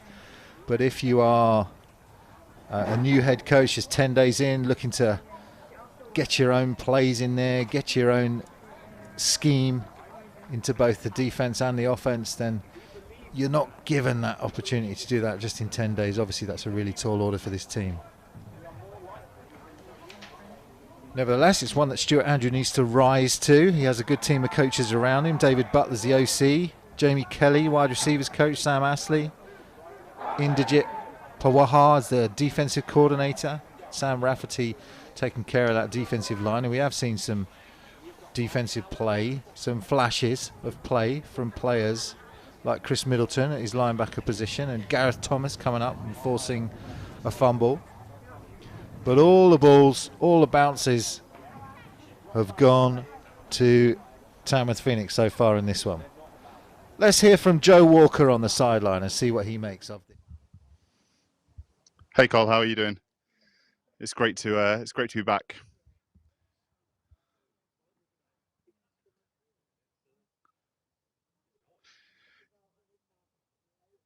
I mean, it's absolutely dominant at the moment, really, from Tamworth, and they're doing lots and lots of things that I think, it being a memorial game for Dan Smith, and Dan Smith being the ex-offensive coordinator here at Tamworth, I think he'd be super proud of how they're moving the ball today, both on the ground and through the air.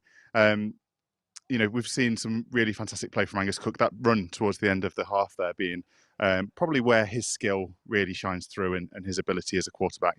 And in truthfulness, that's what we want to be seeing Angus doing on a regular basis. When we've seen Angus play well in the past, in national championship games, it's been with his feet. He can throw the ball effectively, and he has thrown the ball effectively today, but we really want to see him be that additional threat off the run plays that we're seeing so well from Tamworth at the moment. As for Sandwell, I think they've got some soul searching to do a little bit.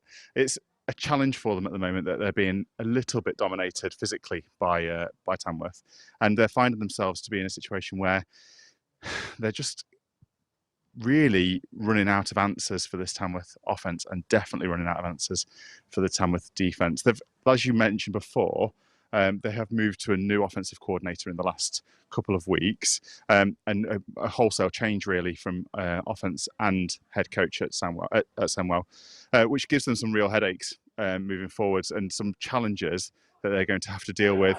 I think it's only fair to understand that they're in a situation where they're regenerating and rebuilding offensively at Sandwell, and trying to do so might be a challenge for them moving forwards.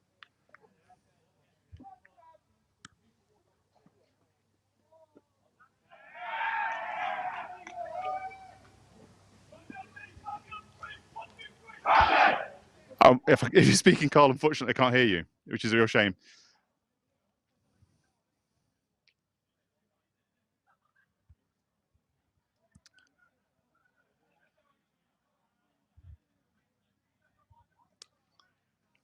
I had you there for a minute, Carl, but nothing at all since I started talking. I'm sorry.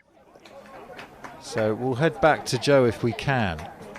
But Joe made some good points there around the offense of this Tamworth team, and just the fact that their physical dominance over the Sandwell Steelers at the moment that I don't think we necessarily expected to see. Both of these teams premiership teams, but you can see the struggles that the Sandwell Steelers, especially on the defensive line and offensive line, they're just not being able to match up well against the Tamworth opposition.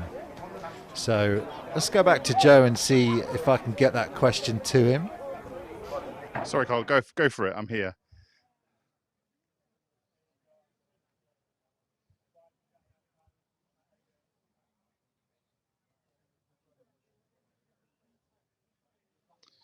Yeah, so what Tamworth have done and have always done really, really well is they have gone out and recruited those young players effectively. We're seeing a different Tamworth team to what we've seen win a national championship in the past, and we're seeing a different Tamworth team really from any Tamworth team that we've seen before. We're not seeing the same names as Patrick Daly and some of those guys. There are some key players that are still here and have been here for quite a long time, but when you're looking at the wide receiver core, mainly from Tamworth, it's hugely different, as is the offensive line. But what they're doing regularly and effectively is they are finding that new talent from around the university teams in the Midlands, from around other teams where people are trying to push themselves to the best places that they can play in the country, and they're really using that talent effectively.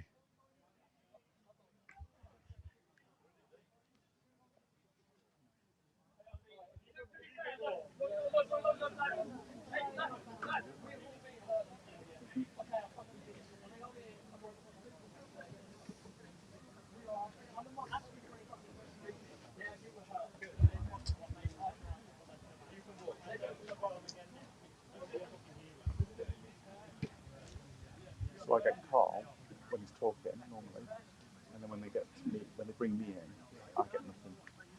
So I get the initial question, but it's because they're cutting Tom out for my ears, cutting Carl out for my ears.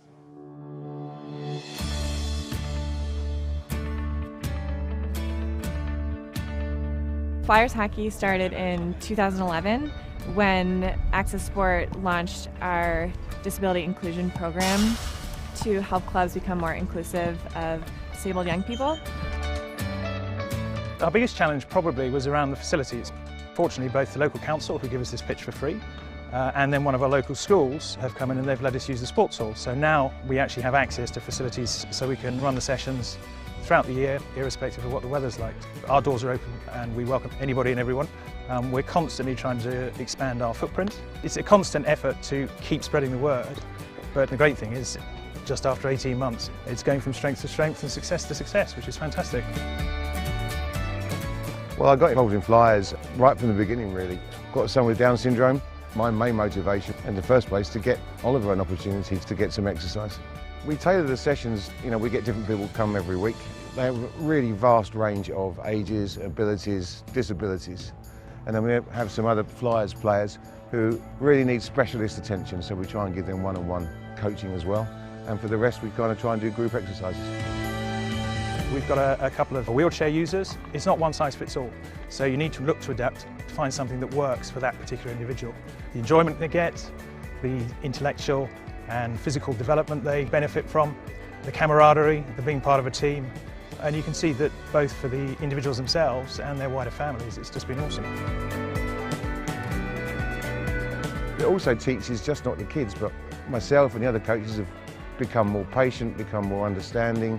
The impact that Flyers has had on players, coaches and parents is actually beyond what we probably could have imagined or hoped for when we first started. It's not just their hockey abilities that have developed and flourished, but you actually look at their self-confidence, their willingness to participate as part of a team, and just the wider enjoyment of things is great to see.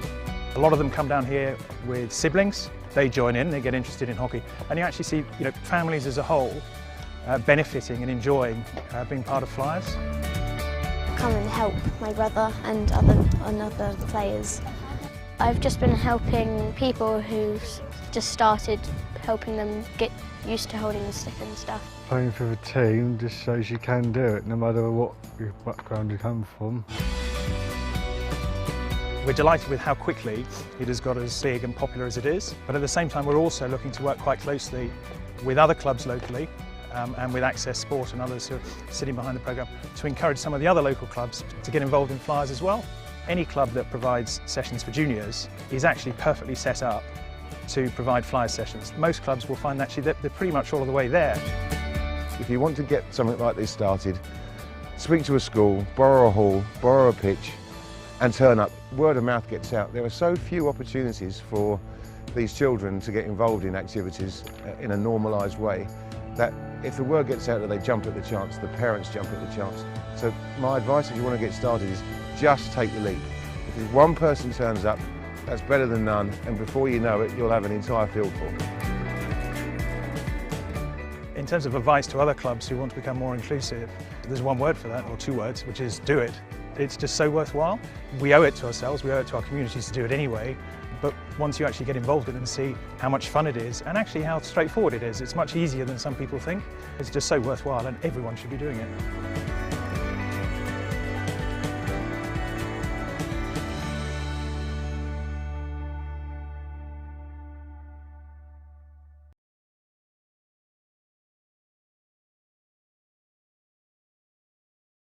Well, from the start, we wanted to be able to open it up for children with additional needs.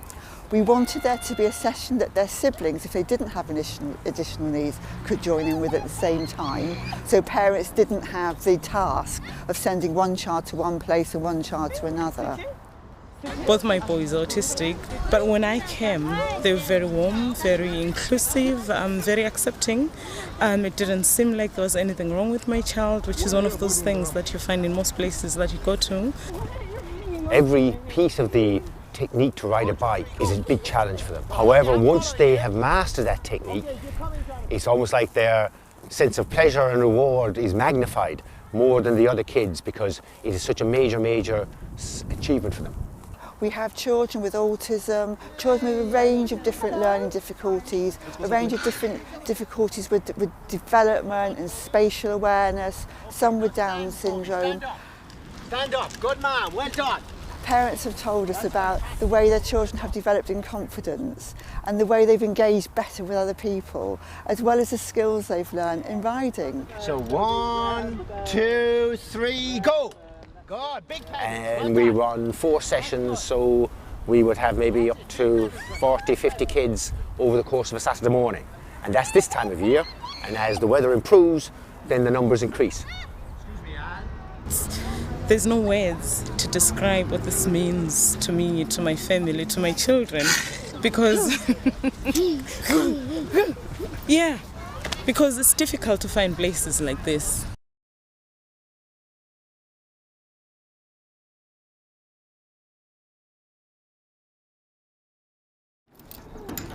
And I set this club up 3 years ago. So nowhere else in London that has a club to exercise in a group and just have a nice time and just be a bit free to be running around like other kids. So we fundraised for the frames, and then we linked up with Access Sport, who helped us to access bigger pots of funds.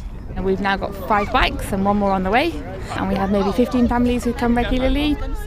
We're in regular contact with Access Sport, and they're an email and a phone call away, so if there's anything that we need to ask or get advice on, we can, and they're really helpful. If you watch the children when they go around the track on their bikes, it's possibly the only time that they are doing something truly by themselves. Knowing that I'm sat in this for the majority of the time, just to get out and be on the bikes like this is really nice for me. A lot of the time they are sat in a wheelchair, so to them that is their life, whereas if they come out here, get on a bike, they can actually see what they can do.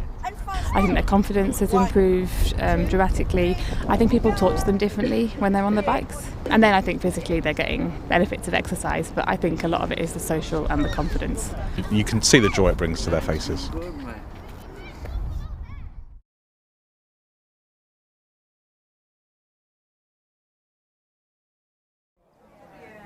Welcome back. I hope you can tell from that video about Access Sport just the great work that they do in terms of inclusive sports, especially for young people and especially for those kids with disabilities that really have an opportunity to get out, connect with others and get that massive benefit that we all get in our American football community from the sport. So we're proud that the Dan Smith Fund has been launched and is linked to Access Sport, and we're proud of the work that Dan did during his life and now also making an impact through his fund. So if you can donate and you have the funds, please think about texting NIXDAN 5 to 70085, or you can go online, go to the Access Sport website, and you'll be able to see it there as well. So what can Sandwell do in this second half to try and get something going, something positive? We will find out after this short break, because we will be bringing you live the second half kickoff.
Welcome back everyone to Tamworth Phoenix against Sandwell Steelers Saturday Night Football.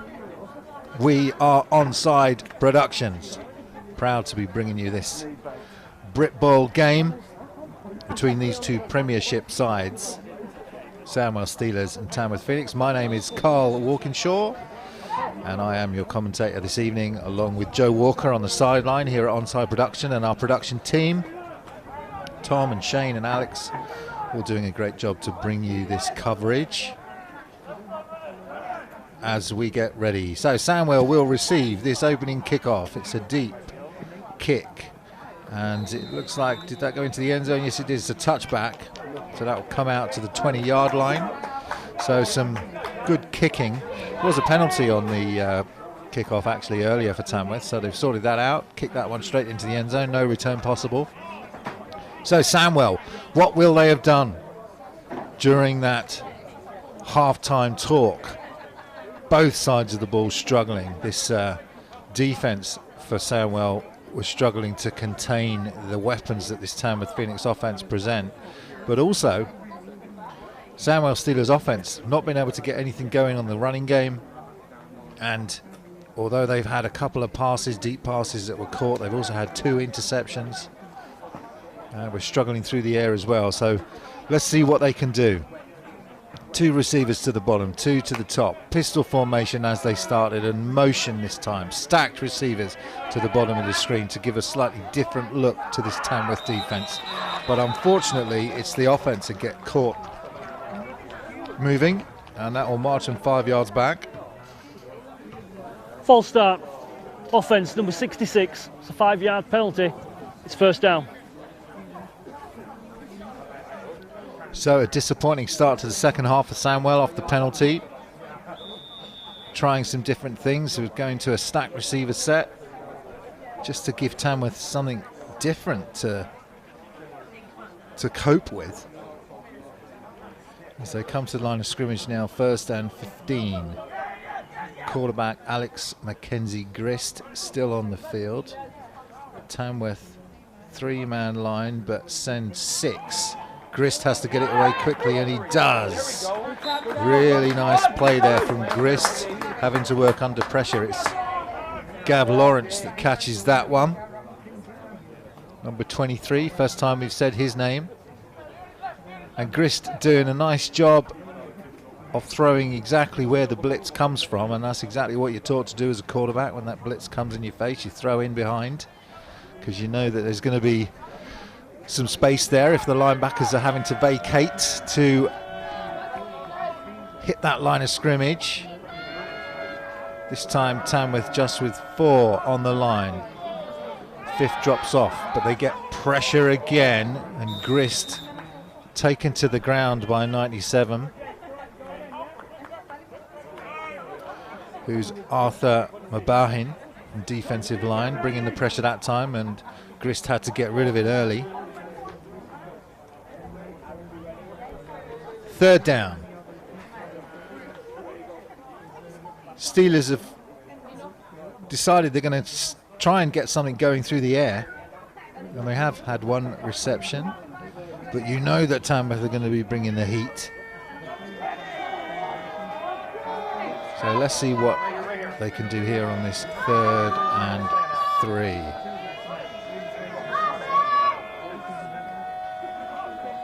Shotgun. This time Tamworth just send 4. They'll get it out on a screen pass to the running back, who is met quickly and bundled to the ground. Johnny Weeks is there. First man there was number 32 for Tamworth, who is Billy Elliott. So Tamworth with some nice defending. Nevertheless, Sandwell did enough to get a first down, so they will be buoyed by that.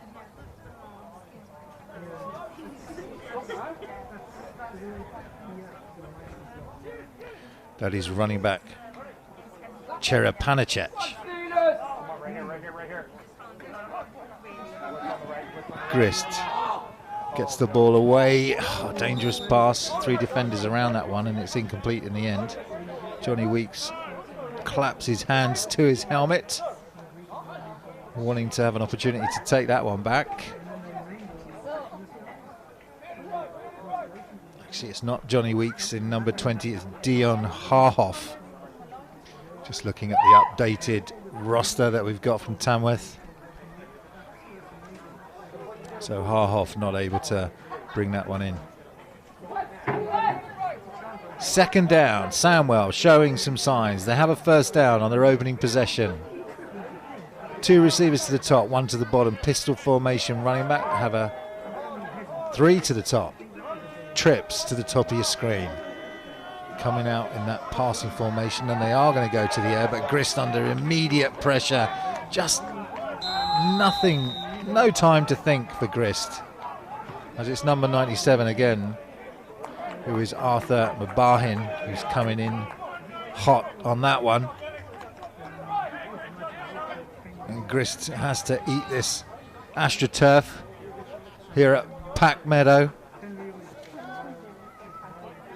This offensive line have struggled to contain this defensive line. Got Omar Campbell, Arthur Mabahin, Declan Hutchinson.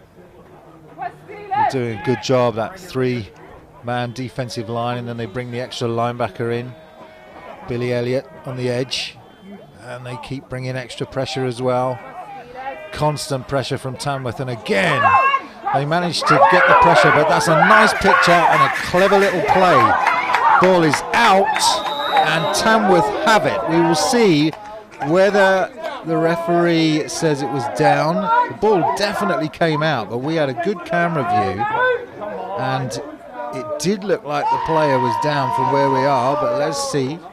The referee was right there on the spot, and he's going to award the ball to Tamworth, first down. So it was a really nicely designed play by Sandwell. They needed something to get them out of the hole because Tamworth keep bringing this pressure. So they put that play in to pitch the ball out to their running back, Zera Panacek, and they get the ball to him, but it's ripped out by Tamworth. All of the play going Tamworth's way here. That call could have gone either way in my view. Could have said the running back was down, but it was very close, and in the end the referee had to make a decision, and he did. It's Tamworth ball, first down on the halfway line. This time it's another running back in, busting his way through the line for a pickup of 9. That running back is Dan Roberts, who is down on the ground after that tackle. So he picked up 8 on that, but took a blow. But he's back up on his feet now, which is good to see, and trotting back to the sideline, so he's okay. Elliot Walters comes in to give him a rest. Keep those tweets coming in.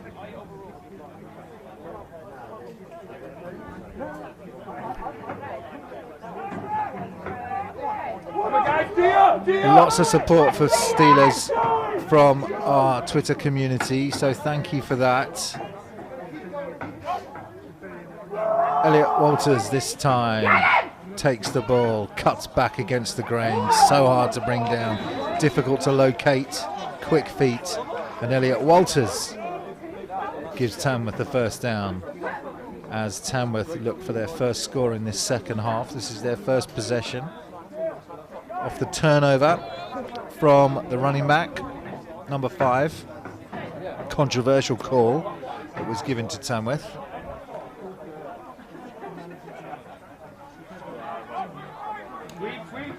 This time it's the jet sweep. Number 10 turns on the burners, managed to get him out of bounds. That is Jayon Mays from his wide receiver position. He's had a number of plays from that jet sweep position, and he managed to find the edge on that one and showed good speed once he was in the open. Saving tackle there. Offense number 64. That's a 10-yard penalty from the previous spot. It's first down. Saving tackle there from Stuart Edwards, but it was a hold for Tamworth. And so that play is going to be called back, which will give them first and 20. And some respite for this Sandwell Steelers defense. See if they can get them off the field. Not been successful so far. Tamworth have not had to punt at all in this one yet.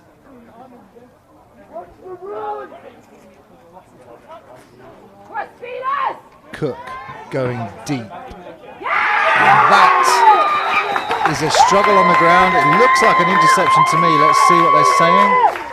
They're going to give it as a reception. First down. So Sandwell again, that is Gareth Thomas with what looked like an interception, but what they will do is when both players have the ball, the referees will more often than not award the play to the offense where it's a 50-50 ball, and they've done that. That's Jayon Mace with the reception, so he's clever enough to fight for that ball, and so it's first down for Tamworth. Everything going Tamworth's way as Angus Cook makes his way to his right hand side. We've already seen what Angus Cook can do with his legs. So what do you think of these decisions? We've got the fumble awarded to Tamworth. We've got the 50-50 reception awarded to Jason Mace. Tamworth can do no wrong in this one so far. Tight end in. Elliot Walters to Angus Cook's left. Angus Cook with loads of time, just lofts one up, beautifully placed. And that's what Angus Cook can do if you give him all the time in the world. That's a reception to number 88, and that is George Cox from his tight end position. And that's the third touchdown through the air that this Tamworth Phoenix side have scored on, and it's their 6th touchdown of the day so far. And Sandwell, you have to feel for them on that sequence of play, both in terms of the turnover and in terms of that 50-50 reception that Mace was awarded over Gareth Thomas. Referees having a chat here about something. They have taken their time and their deliberations in this game to try and get these decisions right. If you're a Sandwell Steelers fan, you probably don't think that they're getting it right, but that is the burden of being a referee.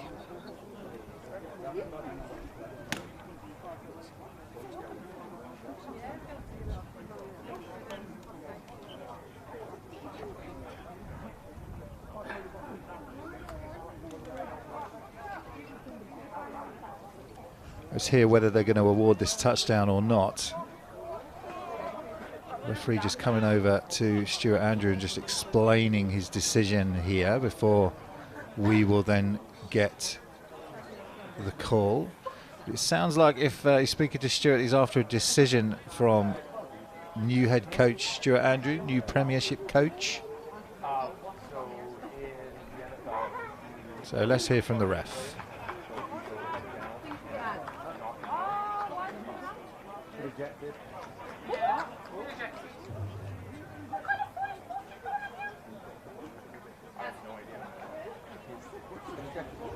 During the play, flagrant personal foul, defence number 44, headbutt.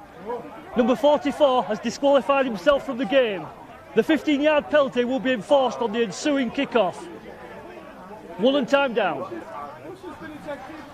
So that's unfortunate frustration there for Sandwell, and Sam Busher will be disappointed with himself on that play.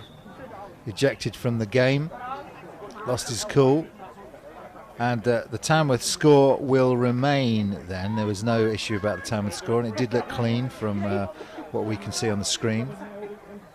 So George Cox, the tight end, will keep his touchdown on the board. 6th touchdown for Tamworth. They're going to stay on the field and go for 2 here.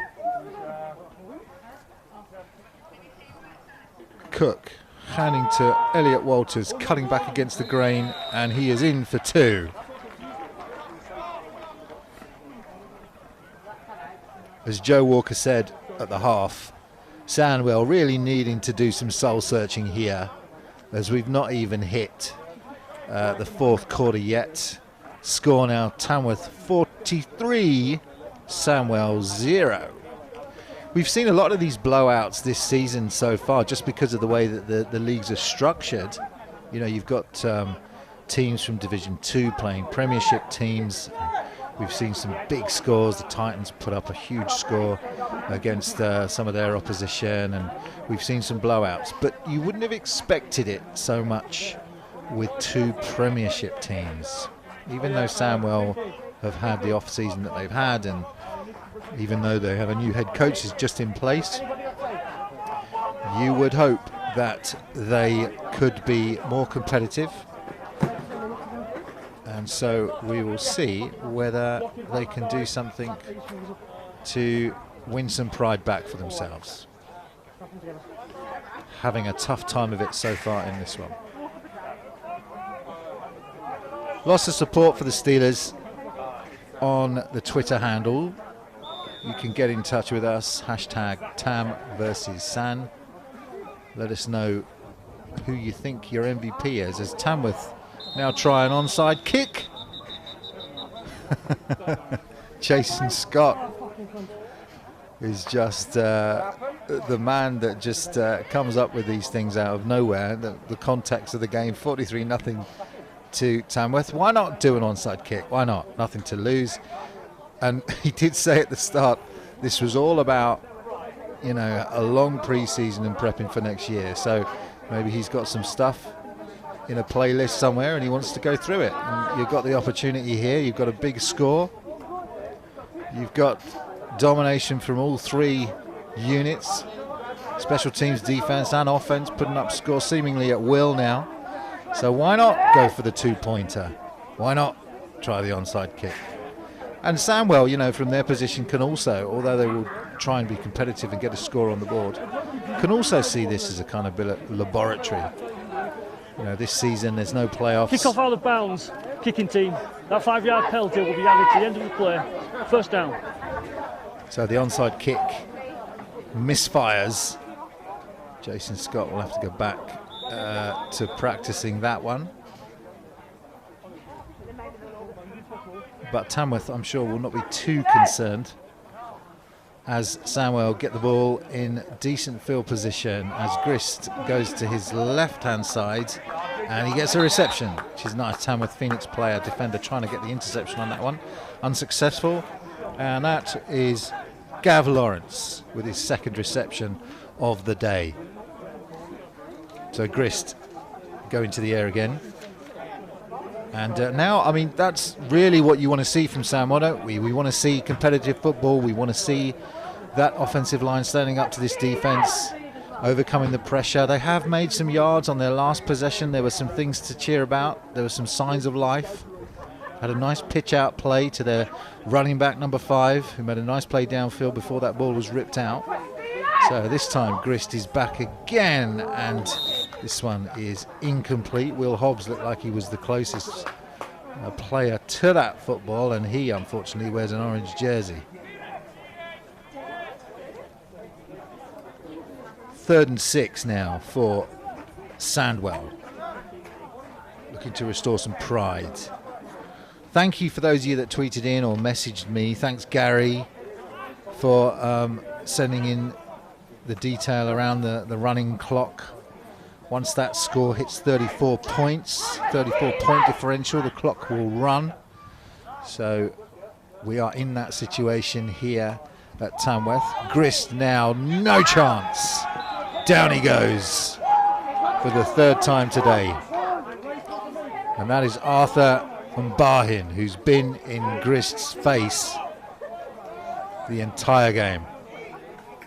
This defensive line really just pinning their ears back and getting after this quarterback.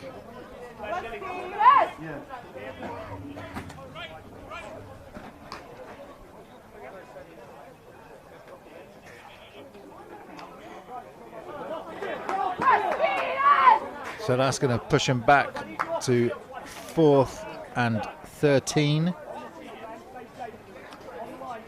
Punt team is on. See if we can get that snap off. Other than that first snap, still high, and it's over the head again. Punter tries to get it off, but it's blocked. Ball bouncing all over the place, and finally number 25 jumps on it, but that's going to be a net loss for the Steelers on 4th down of about 20 yards. And again, it's Tamworth on the ascendancy. And you have to say that as well as playing this incredibly talented team, Tamworth, Sandwell have not done themselves any favours in terms of these snaps on the punts. Unfortunately, linebacker Chris Middleton's been playing well on his in defensive duties, but struggled a couple of times getting the snap to his punter, and it's handed Tamworth Phoenix 2 points. As you see, their new head coach Stuart Andrew, who will have a lot to think about, a lot of learning that he will take from this game, playing this excellent Tamworth side. And Angus Cook now goes straight to the air, trying to take advantage of that 4th down, and he looks like he might have got a pass interference call. We will see. Number 89, Ben Smith, was the intended receiver for Angus, and it looks like we may have a pass interference call. Let's hear from our referee. Pass interference, defence, number 18. The ball will be placed at the 2-yard line. 1st down. That is also the end of the 3rd quarter. So that running clock means that 3rd quarter's gone quick. As Stuart Edwards with the penalty. You always wonder, don't you, when you have pass interference in the end zone like that, or close to the end zone, whether the defender had any chance at all. You know, professional foul. What do? Do you foul him, or do you let the touchdown? Well, you foul him. 18 keeping the ball this time and trying to get in for the touchdown, and he does. So that is backup quarterback Tom Henley, who we know well here at Onside Productions, and he gets a score. So Tom Henley coming in for Angus Cook, scrambles off to his right and gets his own touchdown of the day. So he'll be pleased with that, and Jason Scott will be pleased that he's able to get Tom Henley onto the field. We've seen rotation at running back, we've seen rotation at receiver, and now we are going to see the play of different quarterbacks from Tamworth as they get their 7th score on the board. So this really is coming up to that 50 burger. With this extra point, they will hit that half-century scoreline.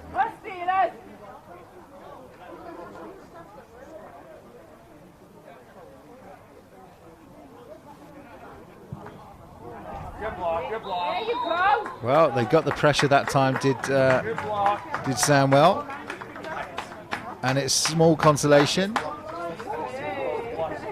but it's something for the Steelers fans to cheer about in a day that has been long and hard for this Sandwell Steelers team. Keep those tweets coming in. O'Beefy tweeted in saying Sandwell got mugged on that interception. Thanks for your tweet, O'Beefy.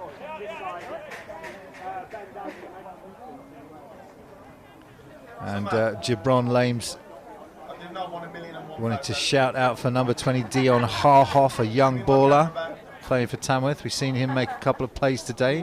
Initially I thought it was Johnny Weeks, but it wasn't. So appreciate the roster update. It is Harhoff playing that number 20 jersey for Tamworth, and he's played well today. You can join in with us, hashtag Tam versus San, and we'll give you a shout out. Thanks for those tweets coming in on this Saturday night game. It's great to enjoy it with you. Despite the scoreline, the sun is shining and we are playing football. This one is a kickoff to the Steelers and tries to get around the edge, and it's a nice tackle in the end. Number 25, Marvin Edwards, picking that one up, making a decent return for Sandwell. So Sandwell now, no pressure. There's no way they're coming back into this game. It's a running clock. Now they've got an opportunity to experiment, to think of this Q4 as a laboratory, a place where they can try some stuff out. All the crazy plays that might get us a score that we can come back to in some other game at some other time and use when we really need it. Let's see whether Grist can get some of these receptions going. He's been his favourite receiver so far in this second half has been Gav Lawrence. Pistol formation again, then trips to the top of the screen. Spread offense. Now they get 4 to that right-hand side. And he's going to go straight to his running back on a screen pass. And the running back breaks a couple of tackles. And there you go, picks up 6. So some cheers from that Sandwell sideline. Luke May says, fantastic game and coverage of this Tam versus Sand game. British game is so good to watch. Thanks, Luke. Appreciate you, your support. We are proud to bring you the game. In all circumstances, even in this strange post-COVID season. Still great to see British football. As Grist goes to the air again, tries to get to his receiver, Jordan Welsh, but so much pressure again from that Tamworth defensive line. This will bring up 3rd down now for Sandwell.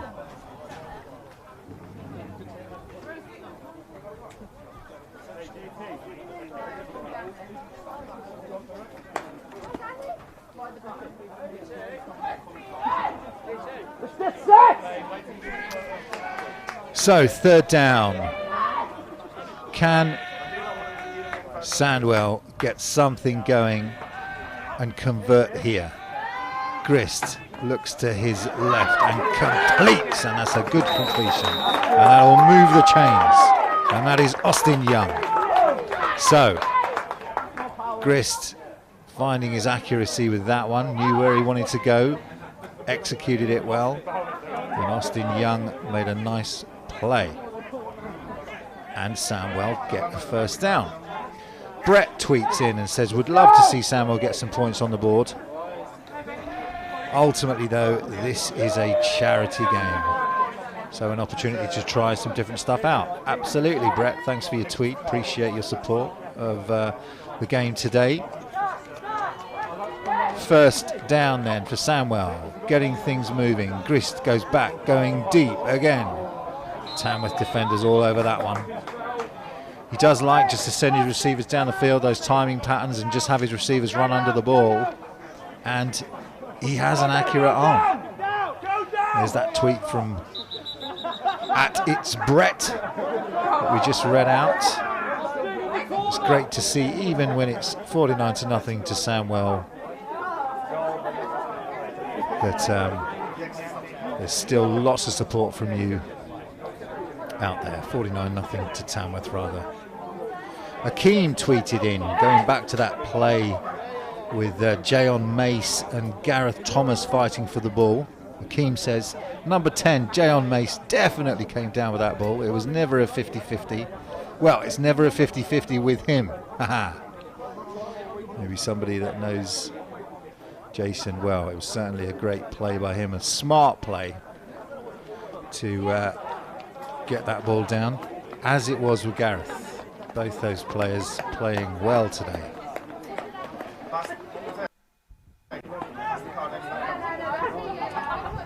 So we just got a player being helped off the field right now, so we hope he's okay.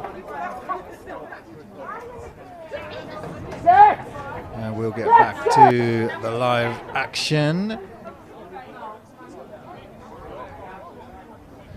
That's what the delay was, as we get back to Sandwell on this crucial down for them. They will want to do something here. Grist rolling out to his right, just underthrown that time. Difficult, again, 2 players very close to him. Makes it really difficult for Grist to do anything, to execute anything in that backfield. Having to roll out now and try and get to the flats where there's less pressure from this Tamworth Phoenix defense, but they hunt these quarterbacks down to this Tamworth front 4. And they're quick and they're fast and they're strong.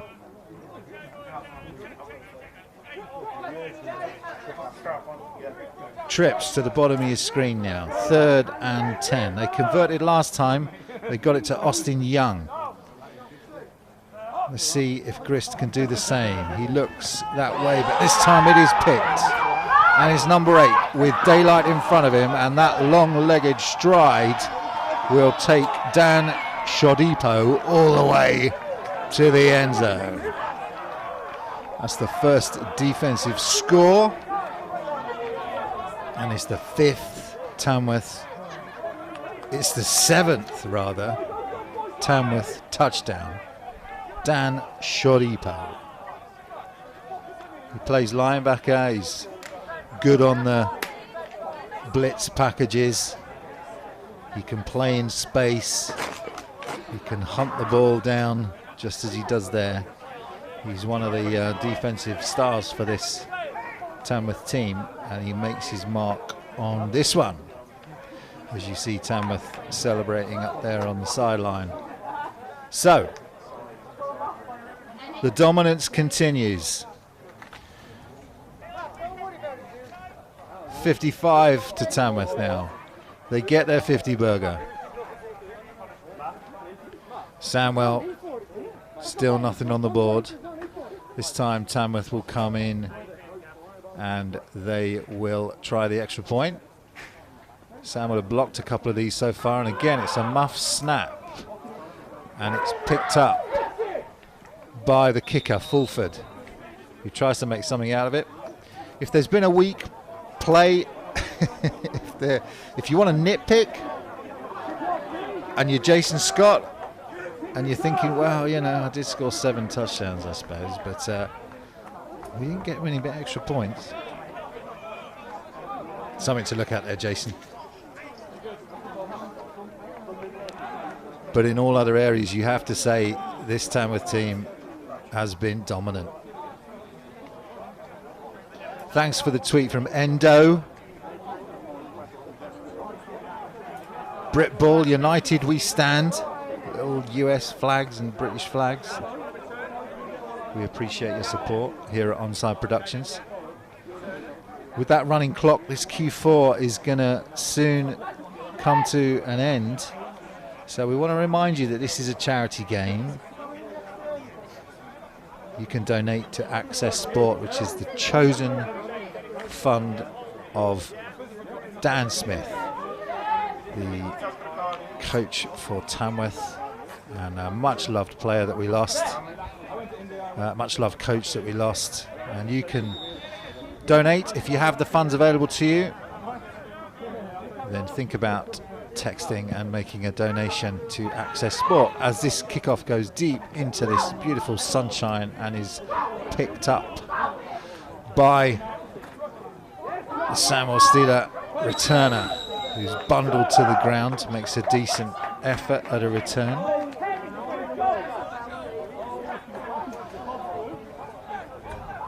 So Sandwell continuing to try and battle and do something here, find some weakness in this Tamworth orange machine.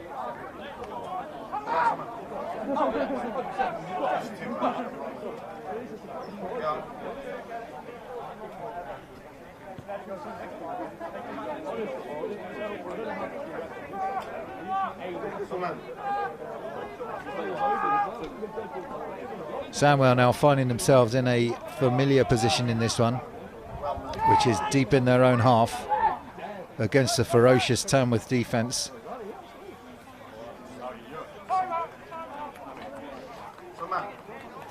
Sounds like Sandwell are going to take a timeout to think about this series of downs.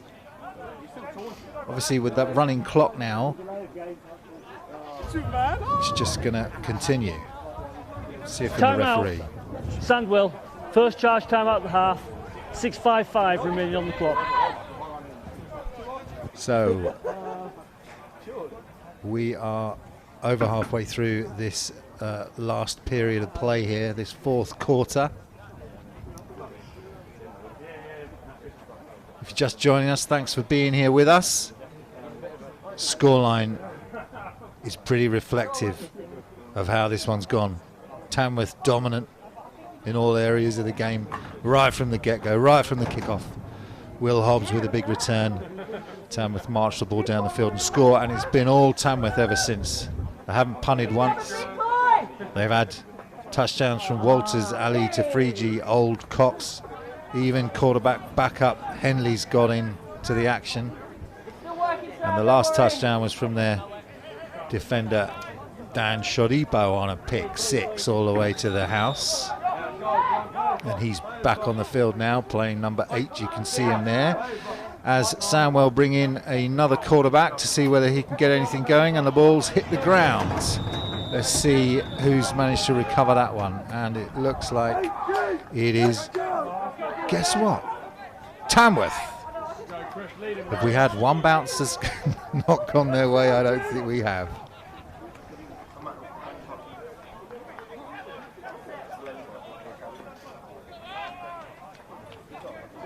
So, new quarterback on the field, same result for Sandwell.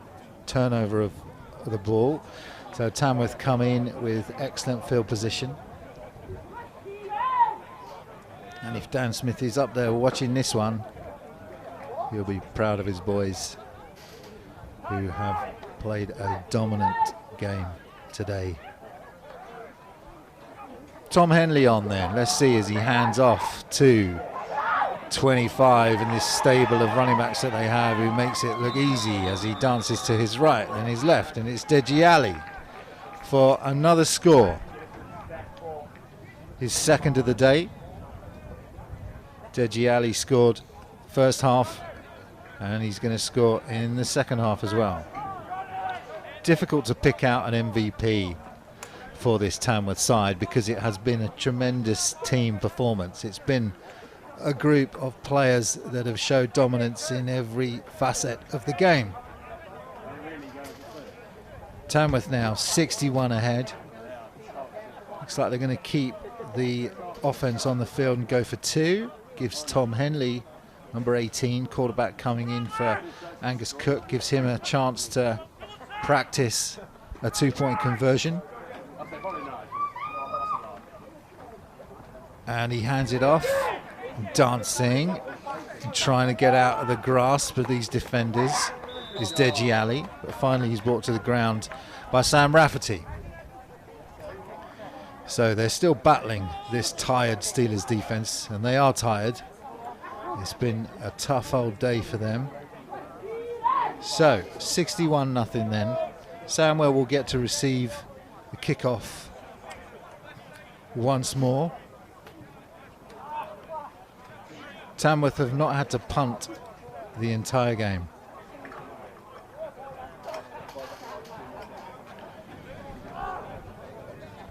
Brioche King tweets in and says it's great to see Tamworth do what they do. Hashtag family. And it is in this charity game. They really have been dominant from the start. If you would like to donate to Access Sport, part of the Dan Smith Fund, then please do consider doing that. Text NIXDAN 5 to 70085. All of that money goes to young people involved in sport, with a particular emphasis on those with disabilities. As this kickoff is received at the 5. And will pick up about 10, be brought down maybe at the 17-18 yard line, which is where Sandwell will start this possession. Brought on a new quarterback for that last possession, and we'll see whether they stay with him, give him another opportunity. Unfortunately, it was a muffed handoff that caused the problems. Mamita with 2 A's tweets in and says number 97 Arthur Mabahin was spooking Sandwell's offense. Sure was. 2 sacks on the day for Mbahin, and he's shown great dominance. And again, you can see the Tamworth defenders there. They've rotated in some new defensive line players.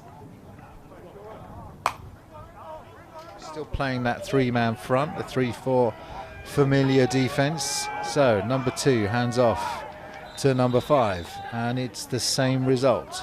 It's Kieran Rock that's come in at quarterback, and he's getting a taste of what it's like to play this Tamworth defense. Gets a taste of the speed that they bring, the power that they bring, the difficulties that they cause, even on a simple handoff just up the middle like that, how quickly they get players to the ball. Running back Panicic, still on the field, number 5. He's been doing a lot of work today in the backfield and on returns.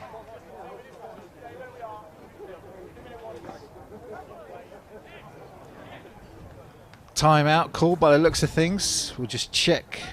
2-minute warning. We're getting the 2-minute warning. So 2 minutes left in this one. Running clock. Not much time left for Sandwell to do something. They have 2 running backs in the backfield. You get a feeling now that they're just gonna hand this one off. Huge blitz coming from that left-hand side. Number 49 coming in at speed, but the whistle was blown before the play could get off. False start. Offense number 71. It's a 5-yard penalty. Second down. Sometimes you'll see that Mason Hussein with the false start on that one, and you will see that from time to time when you see a lot of motion from a defense. It sometimes causes those offensive players to flinch, especially in the face of so much pressure that Tamworth have been bringing all day long. So 5 yards further back for this second down for Tamworth.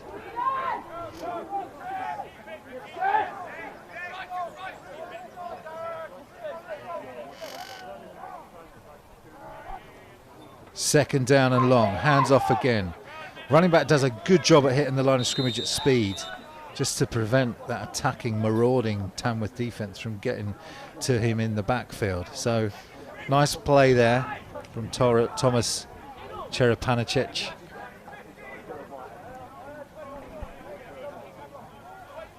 Gary Chopper Lee tweets in, tough first day at the office for Coach Stuart Andrew.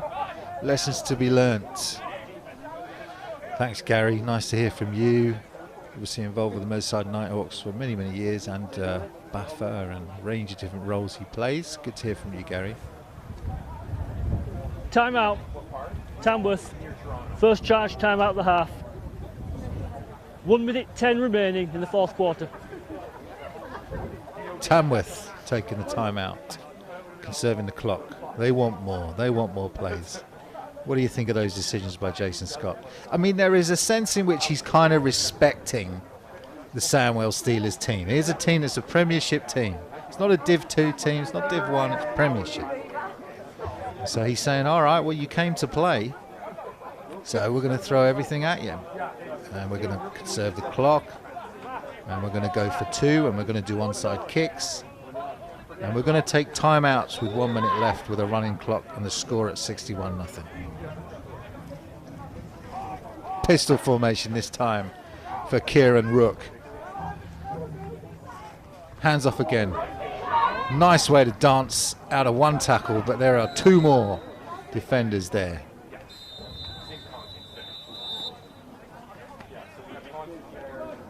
Number 5's done everything he can today to make something happen. Was the victim of that fumble. Timeout. Tamworth. Second charge time of the half. 59 seconds remaining. Less than a minute now to go in this one. Tamworth in their charity game are going to try and get the ball back with some time on the clock to get another score on the board.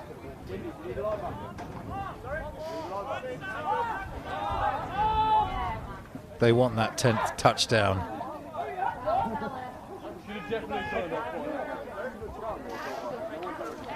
Nine touchdowns, not enough on this charity Saturday night evening game. They want more offense. This time it's a good snap. Kick is high and short.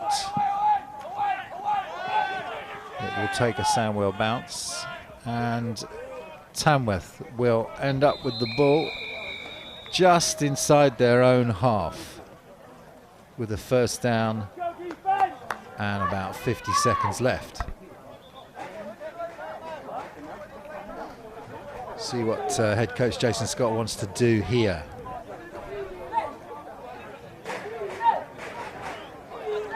James Hossack, the OC for Tamworth this year.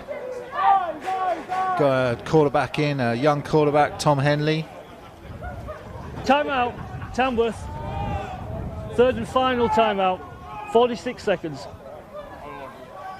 46 seconds left now. There's another quarterback into the game, so fresh quarterback again.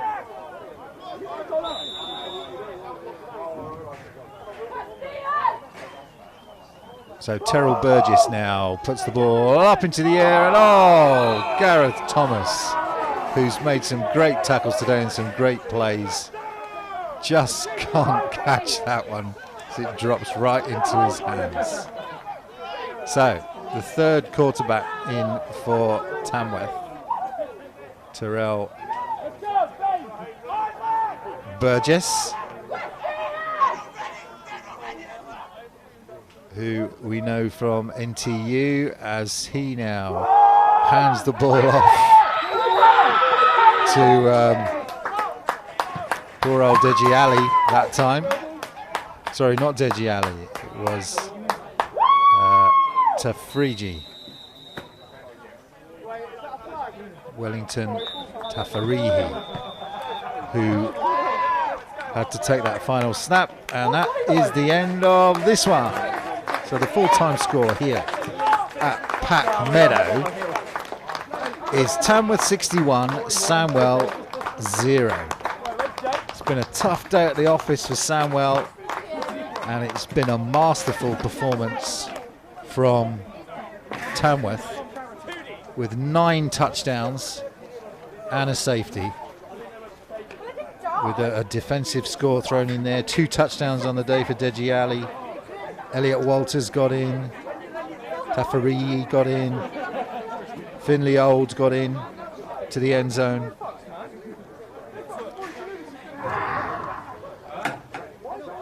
And so it was a really dominant performance on offense, and you have to say on defense as well, they just did not give Sandwell any breathing space from the start of this one. Defensively, that defensive line was dominant. Couldn't get a running game going, could Sandwell. And a lot of pressure in the backfield whenever quarterback Mackenzie Grist dropped back to throw the ball. He had an orange shirt in his face. And so, even on special teams, Tamworth making plays, both in terms of a 2-point, which really was a mistake from Sandwell, snapping to the end zone, but also in terms of kick returns, right from the get-go, they've been dominant in all sectors of this one. There were some signs from Sandwell towards the middle of that second half where they were making some plays in the air, but only to have those snuffed out through a couple of interceptions.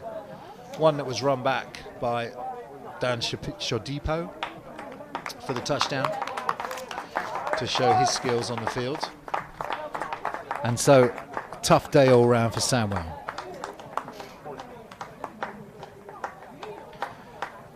Remember, this game is a charity game. It's for the benefit of Access Sport, that are a charity that work with young people all over the country. And they work to ensure that inclusion is high on the agenda and that young people can get involved in sport. Let's have a look at some of the work that they do before we come back with a roundup of the game.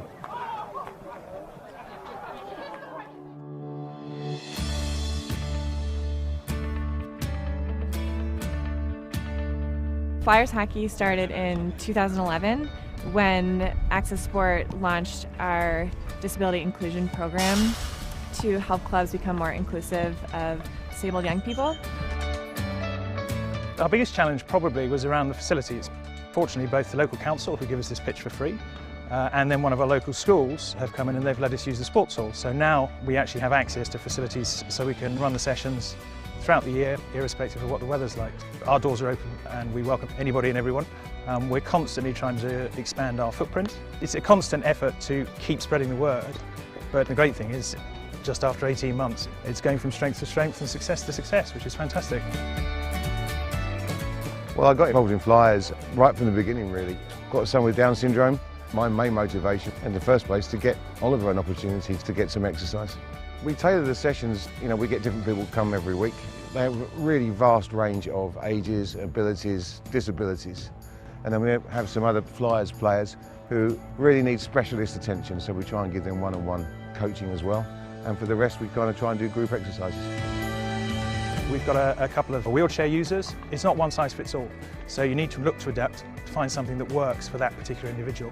The enjoyment they get, the intellectual and physical development they benefit from, the camaraderie, the being part of a team, and you can see that both for the individuals themselves and their wider families, it's just been awesome. It also teaches just not the kids, but myself and the other coaches have become more patient, become more understanding. The impact that Flyers has had on players, coaches and parents is actually beyond what we probably could have imagined or hoped for when we first started. It's not just their hockey abilities that have developed and flourished, but you actually look at their self-confidence, their willingness to participate as part of a team, and just the wider enjoyment of things is great to see. A lot of them come down here with siblings. They join in, they get interested in hockey, and you actually see families as a whole benefiting and enjoying being part of Flyers. Come and help my brother and other players. I've just been helping people who just started, helping them get used to holding the stick and stuff. Playing for the team just shows you can do it, no matter what your background you come from. We're delighted with how quickly it has got as big and popular as it is, but at the same time we're also looking to work quite closely with other clubs locally and with Access Sport and others who are sitting behind the programme to encourage some of the other local clubs to get involved in Flyers as well. Any club that provides sessions for juniors is actually perfectly set up to provide Flyers sessions. Most clubs will find actually that they're pretty much all the way there. If you want to get something like this started, speak to a school, borrow a hall, borrow a pitch and turn up. Word of mouth gets out. There are so few opportunities for these children to get involved in activities in a normalised way that if the word gets out that they jump at the chance, the parents jump at the chance. So my advice if you want to get started is just take the leap. If one person turns up, that's better than none, and before you know it, you'll have an entire field full. In terms of advice to other clubs who want to become more inclusive, there's one word for that, or two words, which is do it. It's just so worthwhile. We owe it to ourselves, we owe it to our communities to do it anyway, but once you actually get involved in it and see how much fun it is, and actually how straightforward it is, it's much easier than some people think. It's just so worthwhile and everyone should be doing it.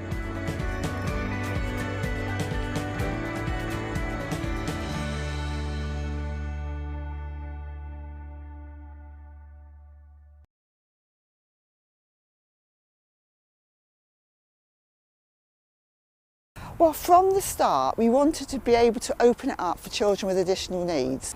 We wanted there to be a session that their siblings, if they didn't have additional needs, could join in with at the same time, so parents didn't have the task of sending one child to one place and one child to another.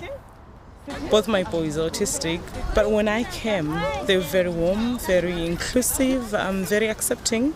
It didn't seem like there was anything wrong with my child, which is one of those things that you find in most places that you go to.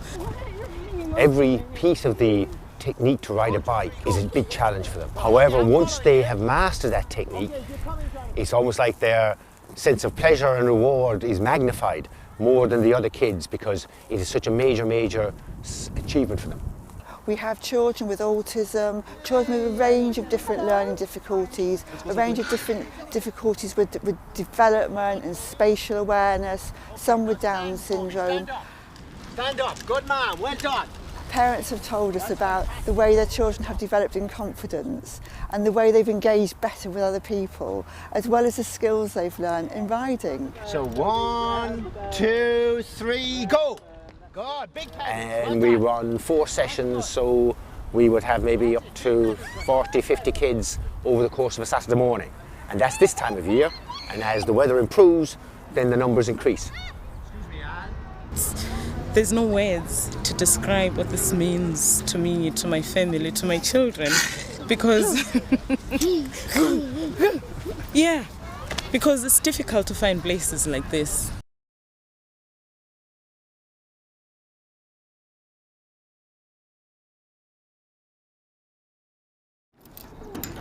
And I set this club up 3 years ago. There's nowhere else in London that has a club to exercise in a group and just have a nice time and just be a bit free to be running around like other kids. So we fundraised for the frames, and then we linked up with Access Sport, who helped us to access bigger pots of fund.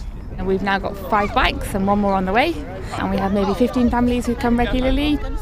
We're in regular contact with Access Sport, and they're an email and a phone call away, so if there's anything that we need to ask or get advice on, we can, and they're really helpful. If you watch the children when they go around the track on the bikes, it's possibly the only time that they are doing something truly by themselves.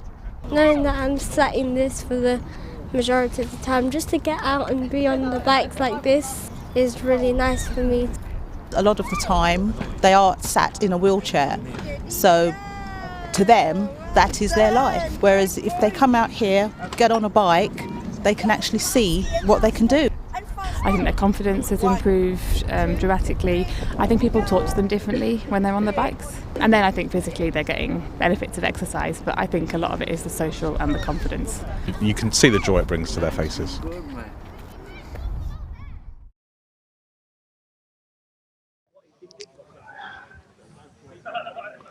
Hello, and thank you for joining me from the sideline here at Coleshill Football Club. I'm just about to be joined shortly by head coach Jason Scott and offensive coordinator James Hossack. A completely and utterly dominant performance from the Tamworth Phoenix today, 61-0 against the Sandwell Steelers, and a game that shows off truthfully how good Tamworth can be when they put everything together offensively and defensively. Sandwell Steelers are no pushovers when it comes to British American football, and they have got a young team that is going through some quite tumultuous times in the last few weeks. A difficult time for them, and one that hopefully will see them rebound quickly into what they need to do with their offense and defense to be a bit more successful than they were today. I am joined by the man himself, the head coach of the Tamworth Phoenix, and my incredibly good friend, James Hossack. Gentlemen, that was a performance that you wanted today, no doubt. Yeah, no, absolutely. I think that you're over there with me. I think that there's lots of areas we need to improve on. We practice hard, and there's definitely stuff that needs to be polished up, but you look at the scoreboard, and I know Dan would have enjoyed that. We certainly enjoyed it, and what's great is we got everyone on the field. We've got a huge roster. I think we've got 65 plus guys registered, and everyone who was in kit today played. So that was really important to us both, not just for the event, but to grow our program. More about growth, and whilst winning is exciting, developing the players is inspiring, and that's what we want to do. Yeah, absolutely. I can understand that's where it's coming from now. And there's been a lot of change to this team in the last few years. I was talking at halftime about how it's not the same team that we saw in a national championship game before COVID, and how that change really has come through, and through from the youth and junior programs as well. Yeah, I think that every team, every iteration of the Phoenix, it's different every year. Our 2017 was different from 2018. And it's the nature of British football. We evolve and we grow and we adapt, and we need to find new ways of doing things, because in this game our playing careers are short, and we need to make sure that we bring guys up. And like I said it pre-game, losing people like James, people like Ben Burslam from our playing staff is huge, and it's really good to see guys stepping up, and it adapts with our coaching styles, and we look at who we've got, and we want to put our players in a position to succeed. And that's what it's all about. Now, something I want to talk about quickly is this year's hashtag, burgers and bagels. Is that correct? I don't think it's a hashtag. I think it's just a way of life. That I like enjoying a good succulent meat patty between two freshly toasted bagels. But it's today the first time we've achieved burgers and bagels as a Tamworth Phoenix for 2021. Yeah, we're one of two at the moment, so yeah, it is. But that's a tongue-in-cheek thing. Like I said to the defense, is we set the bar incredibly high for them. We want to excel in everything we do, and we put it in practice, and we we want to make sure we rep hard, and we play this game because we enjoy it. And I know, and James knows, that we enjoy it a lot more when we win. And if we set those bars high, then we'll enjoy it a lot more. And yeah, obviously, Dan did an incredible job for our offense, and it's about setting the bar high for the offense as well. That we're always going to aspire to score 50 points in every game. It's not necessarily going to happen every week, especially when we've got such turnover of talent coming through. That first game was tough with so much that had changed, but it's about setting our bar high and trying to work towards that every week. And we achieved that today, so that was really pleasing for sure. And so, talking about those two games that we've been through, and obviously today being a much more comprehensive offensive performance, especially from a scoring perspective, how have you felt as the now offensive coordinator with being able to put that offense in place and make sure that it is working effectively? Is it hard, really? I've always been just a receiver, essentially. I have coordinated under Jace back at Loughborough a few years back now.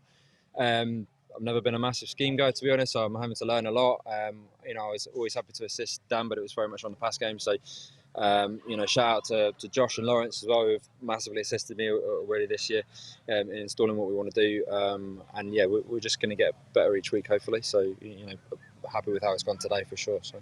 Yeah, just quick. I mean, I think James is doing himself a disservice. He's stepped into really difficult circumstances, and I think he's one of the finest receiver coaches in the game in the UK.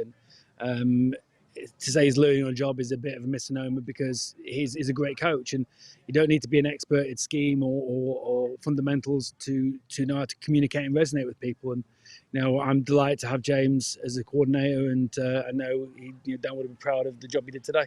And I think that's the point I want to come back to, is that it is a memorial game, and it's one that we want to try and show as much respect and pride and admiration for a friend that we've all lost. And I'm sure that we can say that he would have been absolutely delighted with the result today. And thank you so much for coming over and talking to us.